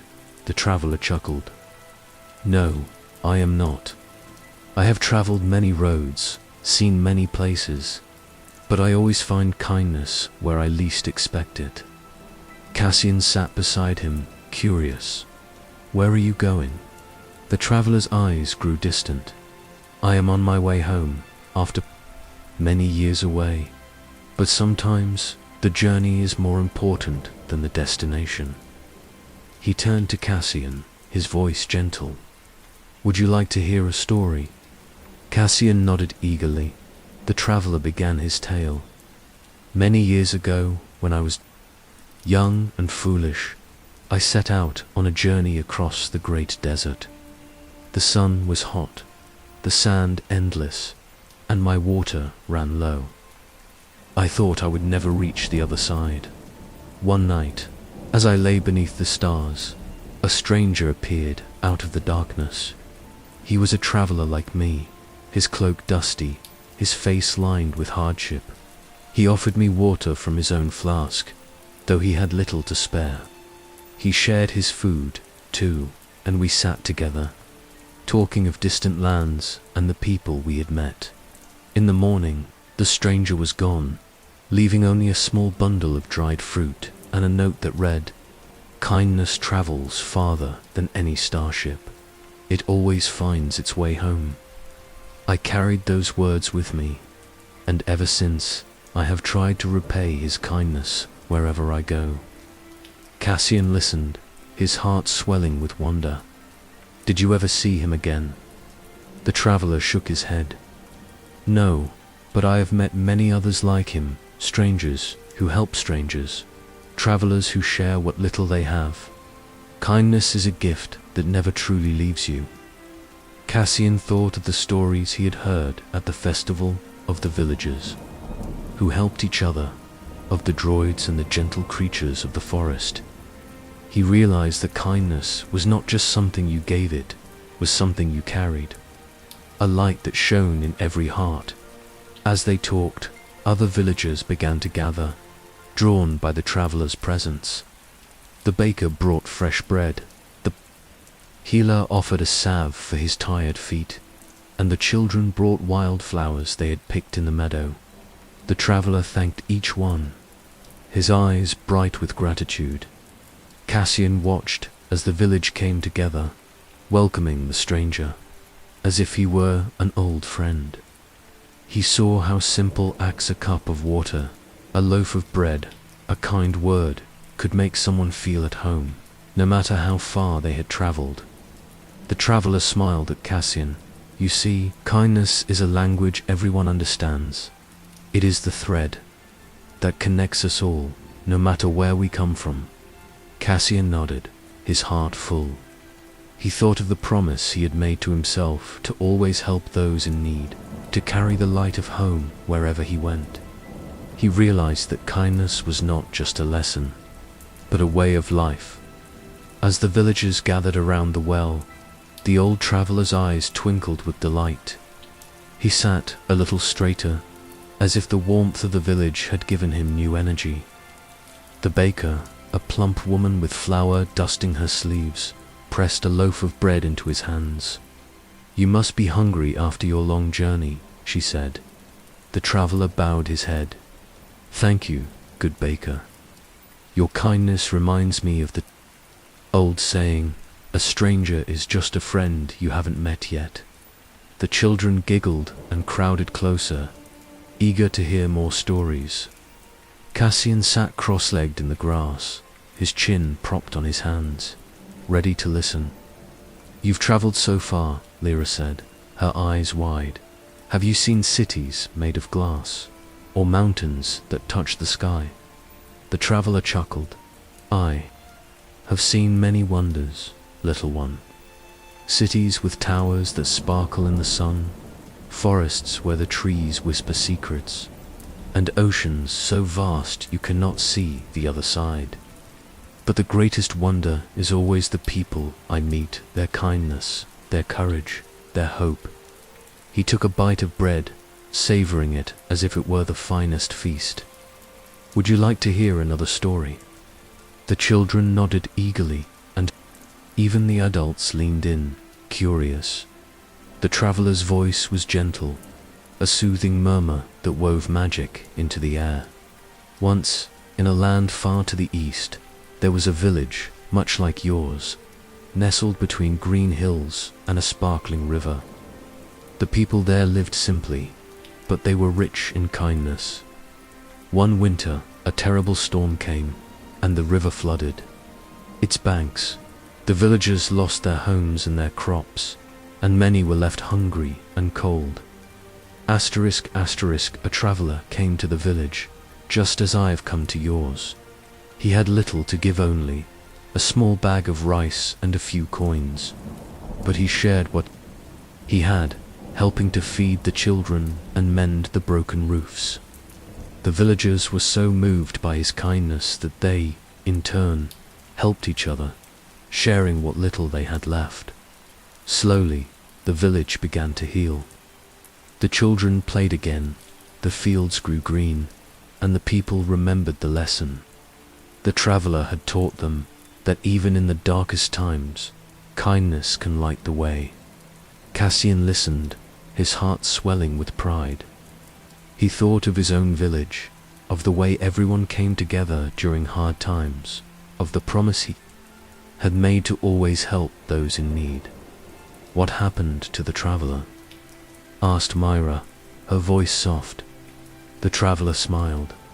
He moved on, just as I will, but his kindness stayed behind, growing in the hearts of the villagers. They passed it on to others, and so the light spread, just as it does here. The morning turned to afternoon, and the villagers continued to bring gifts: a bowl of soup from the innkeeper, a warm shawl from the healer, a handful of sweet berries from the children. The traveler accepted each one with gratitude, his eyes shining.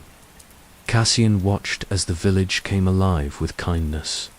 He saw how a simple act, a smile, a helping hand, a shared story could make someone feel welcome, no matter how far from home they were. He realized that kindness was not just about giving things, but about giving a piece of yourself, your tension, your heart. Old Joran joined the group, his pipe sending up curls of sweet-smelling smoke. We have a saying in this village, he said. A stranger at the door is a gift from the stars. The traveler nodded, and a gift should always be welcomed with open arms. The villagers murmured in agreement, their faces warm with understanding. As the sun began to dip toward the horizon, the traveler stood and stretched. I must be on my way, he said. I have many roads yet to travel, and home is waiting. The villagers gathered around, wishing him well. The baker gave him a bundle of bread and cheese for the road. The healer pressed a small jar of salve into his hand, and the children gave him a crown of wildflowers. Cassian stepped forward. Thank you for your stories, he said. I'll remember them always. The traveler smiled and placed a hand on Cassian's shoulder. And I will remember your kindness, young one.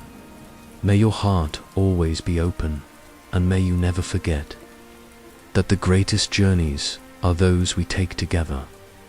With that, the traveler shouldered his pack and set off down the road, his figure growing smaller in the golden light. The villagers watched until he disappeared around the bend, then turned back to their homes, their hearts a little lighter. Cassian lingered by the well, thinking about the traveler's words.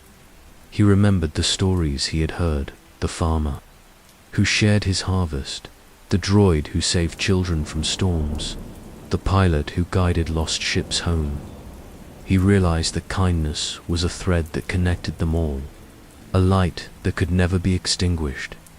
He walked slowly through the village, watching as families gathered for supper, as friends shared laughter, as the baker closed her shutters. For the night, he saw how the village was more than just a collection of houses. It was a living, breathing community, bound together by kindness and hope. He stopped at the willow tree by the stream, where the leaves whispered softly in the evening breeze. He placed his hand on the trunk, feeling the steady pulse of the forest. "Thank you for watching over us," he whispered. The leaves shivered in reply, and Cassian smiled. He thought of the promise he had made to always help those in need, to carry the light of home wherever he went. He knew that kindness was not just a lesson, but a way of life, a light that would guide him on every journey. As night fell, Cassian returned home, where Marva was waiting with a bowl of stew and a warm smile. "Did you have a good day?" she asked. Cassian nodded. "I met a traveler at the well. He told us stories about kindness, how it travels farther than any starship, how it always finds its way home." Marva smiled. "That's a good lesson to remember. Kindness is like a seed. When you plant it, it grows and spreads, touching everyone it meets." Cassian ate his supper, his mind full of the day's wonders. He thought of the travelers, gentle eyes, of the villagers' open hearts, of the way kindness had filled the village with light. After supper, he sat by the window, watching the stars appear one by one. He imagined the traveler walking beneath those same stars, his heart full of hope, his path lit by the kindness he had found. Cassian closed his eyes and whispered the traveler's words to himself. Kindness travels farther than any starship. It always finds its way home. He knew that, no matter how far he traveled or how much time passed, he would always carry that lesson in his heart, a light to guide him, a promise to keep, a gift to share with the world. The next morning, Cassian awoke to the sound of birdsong and the gentle rustle of leaves. The village was quiet, the air fresh with the promise of a new day. He dressed quickly and went outside, eager to see what the day would bring. As he walked through the village, he noticed small acts of kindness everywhere: a neighbor helping another carry water, a child sharing a toy with a friend, the baker giving an extra loaf to a family in need. Cassian smiled, knowing that the traveler's words had taken root, growing in the hearts of everyone he met. He stopped at the well, where the water sparkled in the morning light. He filled a cup and offered it to a passing child, who accepted it with a shy smile. Cassian felt a warmth in his chest, a sense of belonging and purpose. He spent the morning helping in the village, carrying firewood for old Joran, mending a fence with Toma, playing games with the younger children. Each act, no matter how small, felt like a gift, a way of keeping the light of kindness alive at midday. The villagers gathered in the square for a shared meal. The tables were laden with bread, cheese, fruit, and soup, and everyone was welcome. Cassian sat with his friends, listening to their laughter, feeling the joy of community. He looked around at the faces of his neighbors, the baker, the healer, old Joran, the children, the families who had lived here for generations. He realized that the village was more than just a place, was a living story, woven from kindness, hope, and the gentle magic of everyday life. As the day drew to a close, Cassian sat beneath the willow tree, watching the sun set over the hills. He thought of the traveler, of the stories he had shared, of the kindness that had filled the village with light. He knew that, one day, he too would set out on a journey, just as the traveler had. He would carry the lessons of his village with him, the promise to help those in need, the light of home in his heart, the knowledge that kindness always finds its way home. He closed his eyes and listened to the whispering trees, the gentle murmur of the stream, the laughter of his friends. He felt a deep sense of peace, knowing that he was part of something much larger than himself, story of kindness, hope, and love that would never end. Chapter 11. The Star Map Puzzlator. That day, Cassian found a curious object half buried in the gardener, small, round device covered in strange symbols. He brought it to Marva, who dusted it off and smiled. "It's a star map puzzle," she explained. "If you solve it, it shows you the way to a hidden treasure." Cassian turned the device in his hands, aligning the symbols. With a soft click, it lit up, projecting a gentle swirl of stars onto the ceiling. Cassian gasped in wonder. The treasure, he realized, was the beauty of the stars themselves. Cassian had been helping Marva in the garden, pulling weeds and gathering herbs under the warm afternoon sun. The scent of earth and green things filled the air, and the gentle hum of bees drifted from the wild flowers at the garden's edge. As he dug his hands into the soil to plant a row of seedlings, his fingers brushed against something smooth and cool. Curious, he brushed the dirt away and unearthed a small, round object. It was about the size of his palm, made of a silvery metal that caught the light, and its surface was etched with strange, swirling symbols. Cassian turned it over in his hands, marveling at the way the symbols seemed to shift and change as he moved it. He ran to the kitchen, where Marva was chopping vegetables for supper. "Look what I found," he said, holding out the device. Marva wiped her hands on her apron and took the object, her eyes widening with surprise. She dusted it off carefully, her fingers tracing the symbols. "Well, Cassian," she said, her voice full of wonder, "you've found something special. This is a star map puzzle. It's very old die. Haven't seen one since I was your age." Cassian's heart beat faster. "What does it do?" Marva smiled. "If you solve the puzzle, the symbols just right, it will show you the way to a hidden treasure." Cassian took the device back, turning it in his hands. He studied the symbols, trying to make sense of their patterns. Some looked like stars, others like waves or spirals. He twisted the outer ring, feeling it click into place, then turned the inner dial. With a soft, satisfying click, the device lit up, casting a gentle blue glow onto his hands. Marva laughed in delight. "You did it. Now, look up." Cassian raised the device, and a swirl of stars burst forth, projecting onto the kitchen ceiling. The stars shimmered and shifted, forming constellations Cassian had never seen before.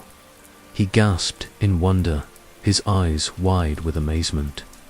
"The treasure," Marva said softly, "is the beauty of the stars themselves. But sometimes, the real treasure is the journey, the search, the discovery, the wonder of something new." Cassian watched the stars dance on the ceiling, feeling as if he had been given a glimpse of the whole universe. He imagined himself traveling among those stars, exploring distant worlds, meeting new friends, and always finding his way home. Cassian couldn't tear his eyes away from the swirling stars on the ceiling. The constellations shifted and turned, casting gentle patterns of light and shadow across the kitchen. Marva watched him with a smile, her hands resting on her hips. "Would you like to know more about the star map puzzle?" she asked. Cassian nodded eagerly. Marva pulled out a chair and sat beside him. These puzzles have been passed down through generations. Some say they were made by ancient travelers who wanted to share the wonders of the night sky with those who came after them. Each symbol on the puzzle represents a constellation, and if you align them just right, the device shows you the path those travelers once followed. Cassian turned the puzzle in his hands, watching as the stars on the ceiling changed with each twist of the dials. "Can we solve it together?" he asked. Maarva smiled. "Of course, but first, let's invite your friends. The best discoveries are shared." Cassian ran to find Toma and Lyra, who were playing near the old willow tree. "You have to come see this," he called, breathless with excitement. They followed him back to the kitchen, where Marva had set the puzzle on the table. The stars still danced on the ceiling, casting a soft, magical glow over the room.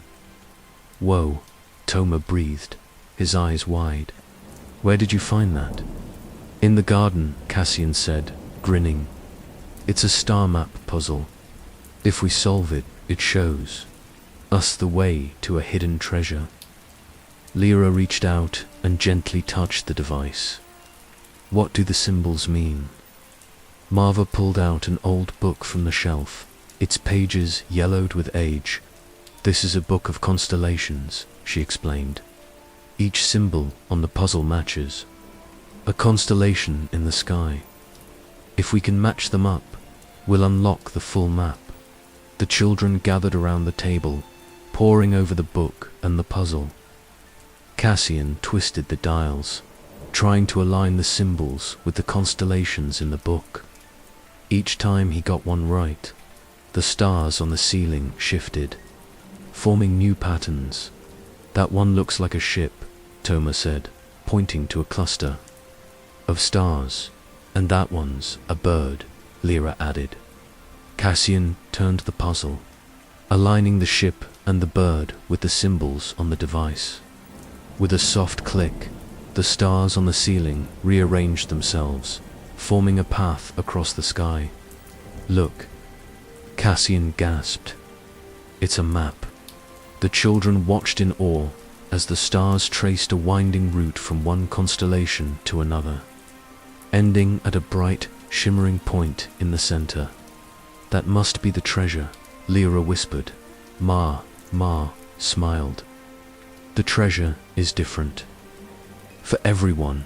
Sometimes it's a place, sometimes it's a feeling, sometimes it's a memory. But the real magic is in the journey, the friends you make, the things you learn, the wonders you discover along the way." Cassian felt a thrill of excitement. "Can we follow the map?" he asked. Marva nodded.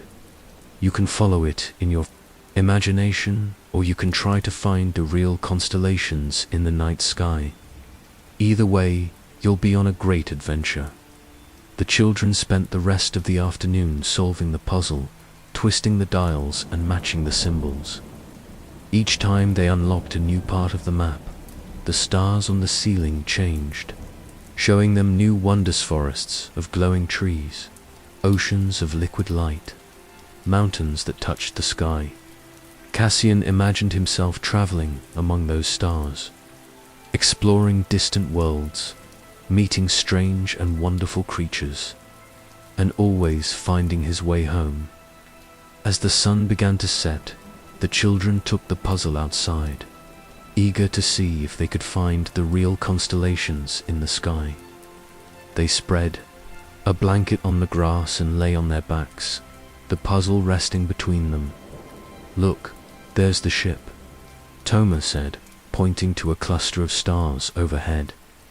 "And there's the bird," Lyra added, tracing the shape with her finger. Cassian held up the puzzle, aligning it with the constellations in the sky. The device glowed softly, as if it recognized the stars above. He twisted the dials, matching the symbols, and the puzzle emitted a gentle chime. "You did it!" Lyra cheered. The children watched as the stars seemed to grow brighter, the constellations shining with a new intensity. Cassian felt a deep sense of wonder, as if he had unlocked a secret part of the universe. "Do you think we'll ever really travel among the stars?" Toma asked, his voice soft with awe. Cassian smiled. "Maybe one day. But for now, we have the puzzle, and our imaginations, and each other." Lyra sighed happily. "That's treasure enough for me." As night fell, the children gathered around the puzzle, telling stories of the adventures they would have if they could travel among the stars.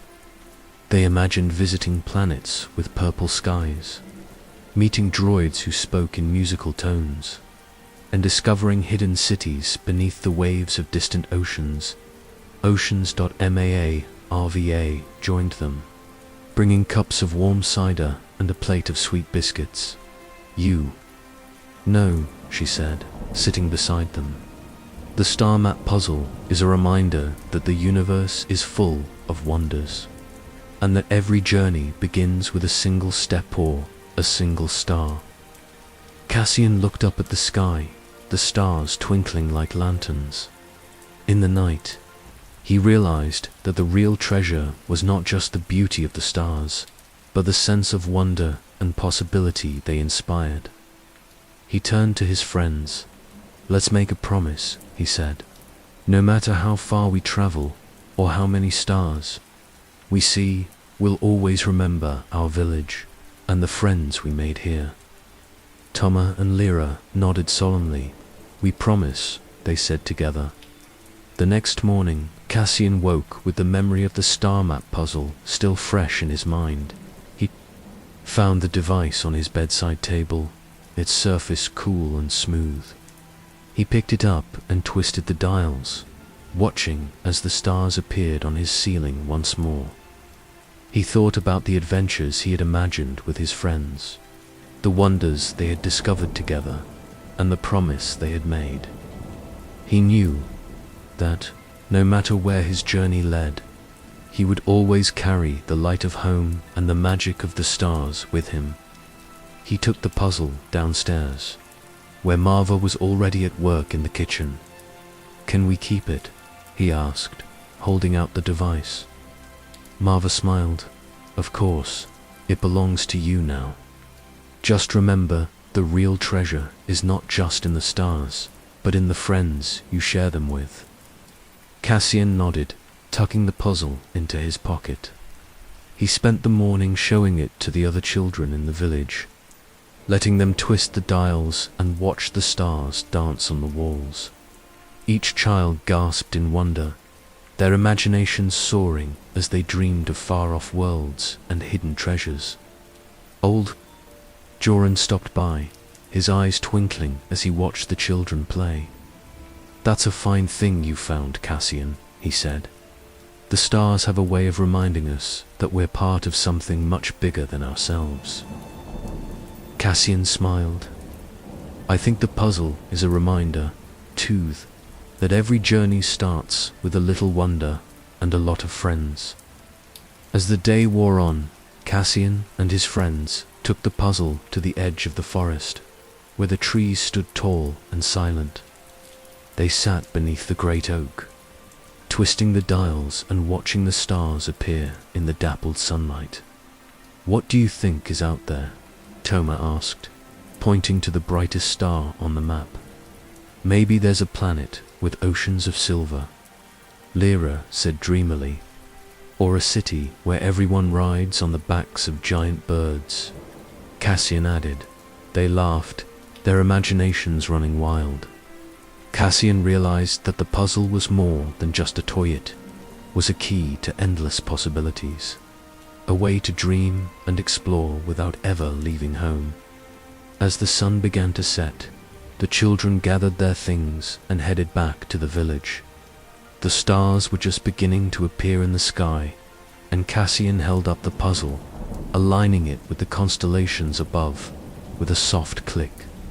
The device glowed, and the stars on the map matched the ones in the sky. Cassian felt a thrill of connection, as if he had unlocked a secret part of the universe. He looked at his friends, their faces glowing in the twilight. "No matter how far we go," he said, "we'll always find our way home by following the stars, and by remembering each other." Toma and Lyra nodded, their eyes shining with promise. That night, as Cassian lay in bed, he held the star map puzzle close, watching the stars dance on his ceiling. He thought of the adventures he had imagined, the friends he had made, and the gentle magic of discovery. He knew that the real treasure was not just the beauty of the stars, but the wonder and kindness that filled his heart. And as he drifted off to sleep, he whispered a promise to the stars to always keep searching, to always keep dreaming, and to always carry the light of home with him wherever his journey led. Chapter 12. The Song of the Nightbird. That evening, as dusk settled, Cassian heard a sweet melody drifting from the edge of the forest. He followed the sound, careful not to disturb the sleeping creatures. High in the branches, a silver-feathered nightbird sang to the moon. Cassian sat quietly beneath the tree, letting the song wash over him. The music was soft and hopeful, a lullaby for the whole village. Cassian closed his eyes and made a wish. Let every heart find peace tonight. The day had been full of wonder, the star map puzzle, the laughter of friends, the gentle rhythm of village life. As the sun dipped below the horizon, painting the sky in shades of lavender and gold, Cassian felt a quiet contentment settle over him. He had helped in the garden, shared stories with his friends, and watched the stars appear one by one. Asterisk, asterisk, Cassian sat with his friends, listening as the nightbird sang of hope and peace, of kindness and courage, of the gentle magic that lived in every heart. He felt a deep sense of belonging, as if he had found his true home, not just a place, but a feeling, a promise, a light that would never fade. When he awoke, the nightbird was still singing, its melody softer now, as if it knew the dawn was. Near Cassian sat up, rubbing his eyes, and looked around. The forest was still quiet, the creatures watching with gentle eyes. The moon hung low in the sky, and the first hints of dawn were beginning to touch the horizon. He stood and stretched, feeling refreshed and at peace. He looked up at the nightbird and whispered, "Thank you." The bird tilted its head, its silver feathers glinting in the fading moonlight, and sang one last sweet note before spreading its wings and flying into the dawn. Cassian watched it go, his heart full of gratitude. He knew he would never forget the nightbird's song, or the peace it had brought to his heart. He walked back to the village, the world around him waking slowly. The first birds were beginning to sing, their voices joining in a chorus of welcome for the new day. The air was fresh and cool, the scent of dew and wildflowers filling his lungs. Now, as the village prepared for sleep, Cassian lingered by the window, listening to the sounds of the night. The air was cool and still, the scent of pine and wildflowers drifting in through the open pane. The first stars were just beginning to twinkle, and the world seemed to hold its breath, waiting for something magical to happen. Then he heard it, a melody, soft and clear, drifting from the edge of the forest. It was unlike any sound he had ever heard, a song that seemed to weave through the trees and float on the evening breeze. Cassian felt a pull in his chest, as if the music was calling him. He slipped out of the house, careful not to wake his mother, and followed the sound down the path to the forest's edge. The night was alive with gentle sounds, the rustle of leaves, the distant call of an owl, the soft sigh of the wind. Cassian moved quietly, his footsteps barely making a sound on the mossy ground, he reached the old willow tree, where the melody seemed to grow stronger. He looked up and saw, high in the branches, a bird unlike any he had ever seen, a nightbird, its feathers shimmering silver in the moonlight, its voice weaving a tapestry of sound that filled the night with hope. Cassian sat beneath the tree, his back against the trunk, and let the song wash over him. The music was soft and sweet, a lullaby that seemed to reach into his heart and soothe every worry, every fear. He closed his eyes and listened, feeling the gentle magic of the nightbird's song dot around him. The forest was quiet, as if every creature, every bird, every rabbit, every fox was listening to. The nightbird's melody filled the air, a thread of light in the darkness, a promise that no matter how dark the night, there would always be hope. Cassian made a wish, whispering it to the stars. Let every heart find peace tonight. As if in answer, the nightbird's song grew softer, sweeter, wrapping itself around Cassian like a warm blanket. He felt a sense of belonging, as if he were part of something much larger than himself, world of wonder and kindness, of music and moonlight, of dreams and gentle wishes. Cassian sat beneath the willow, his eyes closed, letting the nightbird's melody soothe his thoughts. The song was unlike anything he had ever heard, soft, lilting, and full of a quiet joy that seemed to fill the whole world. Around him, the forest was hushed, as if every living thing had paused to listen. He opened his eyes and looked up. The nightbird perched on a slender branch, its silver feathers catching the moonlight, its chest rising and falling with each note. Cassian watched, entranced, as the bird tilted its head and sang again, its voice floating through the night like a gentle breeze. He wondered if the nightbird had always been here, singing to the moon while the village slept, or if it was a rare visitor, drawn by the magic of the festival and the warmth of the people. Either way, Cassian felt lucky to have heard its song dot as he listened. He noticed small movements in the undergrowth, a rabbit peeking from its burrow, a family of foxes curled together beneath a bush, even a pair of luminous owls perched on a nearby branch.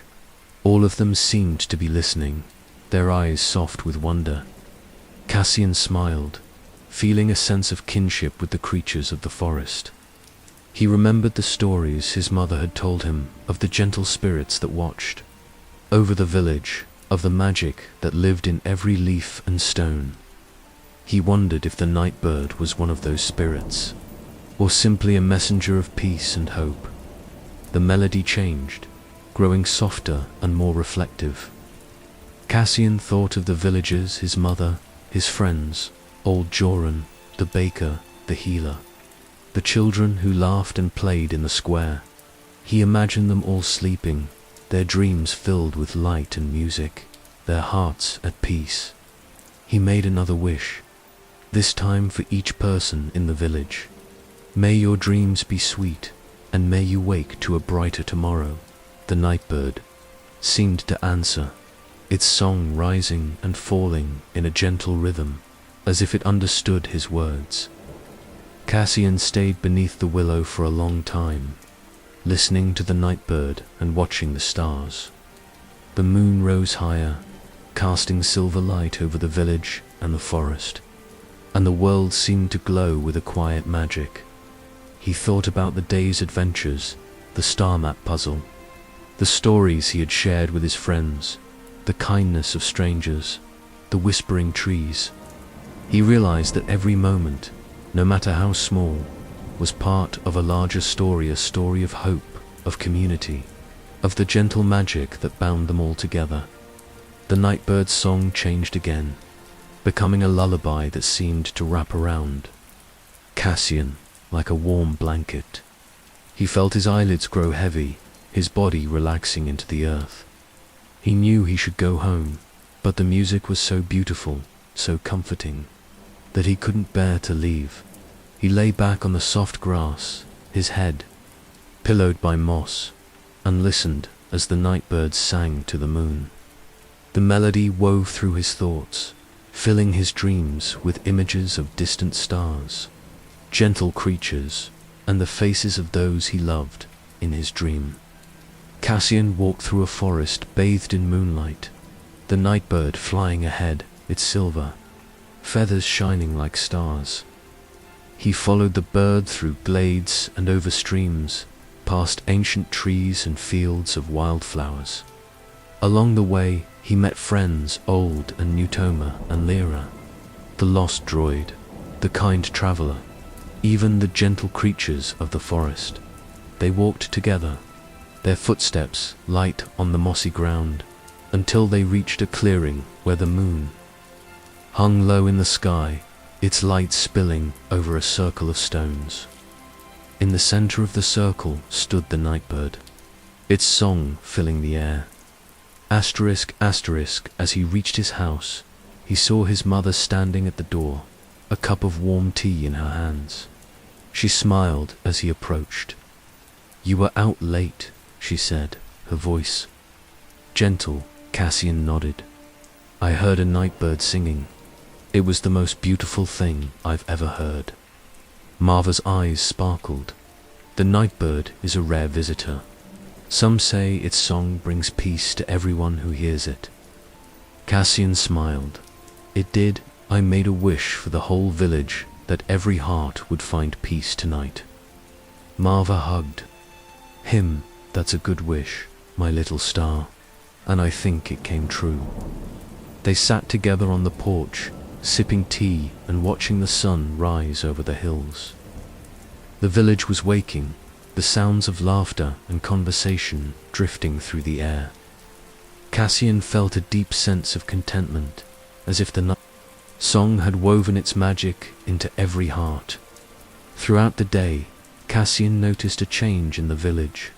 People smiled more, spoke more gently, helped each other with a quiet joy. The baker gave an extra loaf to a neighbor. The healer tended to a child's scraped knee with extra care. The children played together without a single argument. Old Joran stopped Cassian in the square. "Did you hear the nightbird last night?" he asked, his eyes twinkling. Cassian nodded. "Yes, it was beautiful." Old Joran smiled. "The nightbird's song is a gift. It reminds us that even in the darkest times, there is always hope, always peace, if we listen with our hearts." Cassian thought about the stories he had heard, the adventures he had lived, the friends he had made. He realized that the nightbird's song was like a thread, weaving through every moment, connecting them all in a tapestry of kindness and wonder. He spent the morning helping in the village, carrying water, mending a fence, playing with the younger children. Each act felt lighter, more joyful, as if the nightbird's melody still echoed in his heart. At midday, the villagers gathered in the square for a shared meal. The tables were laden with bread, cheese, fruit, and soup, and everyone was welcome. Cassian sat with his friends, listening to their laughter, feeling the warmth of community. He looked round at the faces of his neighbors, the baker, the healer, old Joran, the children, the families who had lived here for generations. He realized that the village was more than just a place. It was a living story, woven from kindness, hope, and the gentle magic of everyday life. As the day drew to a close, Cassian sat beneath the willow tree, watching the sun set over the hills. He thought of the nightbird, of the peace it had brought to the village, of the wish he had made beneath the stars. He closed his eyes and listened to the sounds of the evening, the rustle of leaves, the call of a distant owl, the laughter of his friends. He felt a deep sense of belonging, as if he were part of something much larger than himself, story of kindness, hope, and love that would never end. He knew that, No matter where his journey led, he would always carry the Nightbird's song in his heart, a reminder that even in the darkest night, there is always hope, always peace, if we listen with our hearts. As the stars began to appear, Cassian made another wish. Let every heart find peace tonight, and every tomorrow be filled with hope. He stood and walked back to the village, his heart light, his spirit full of wonder. The Nightbird's song would always be with him, a gentle melody to guide him on his way.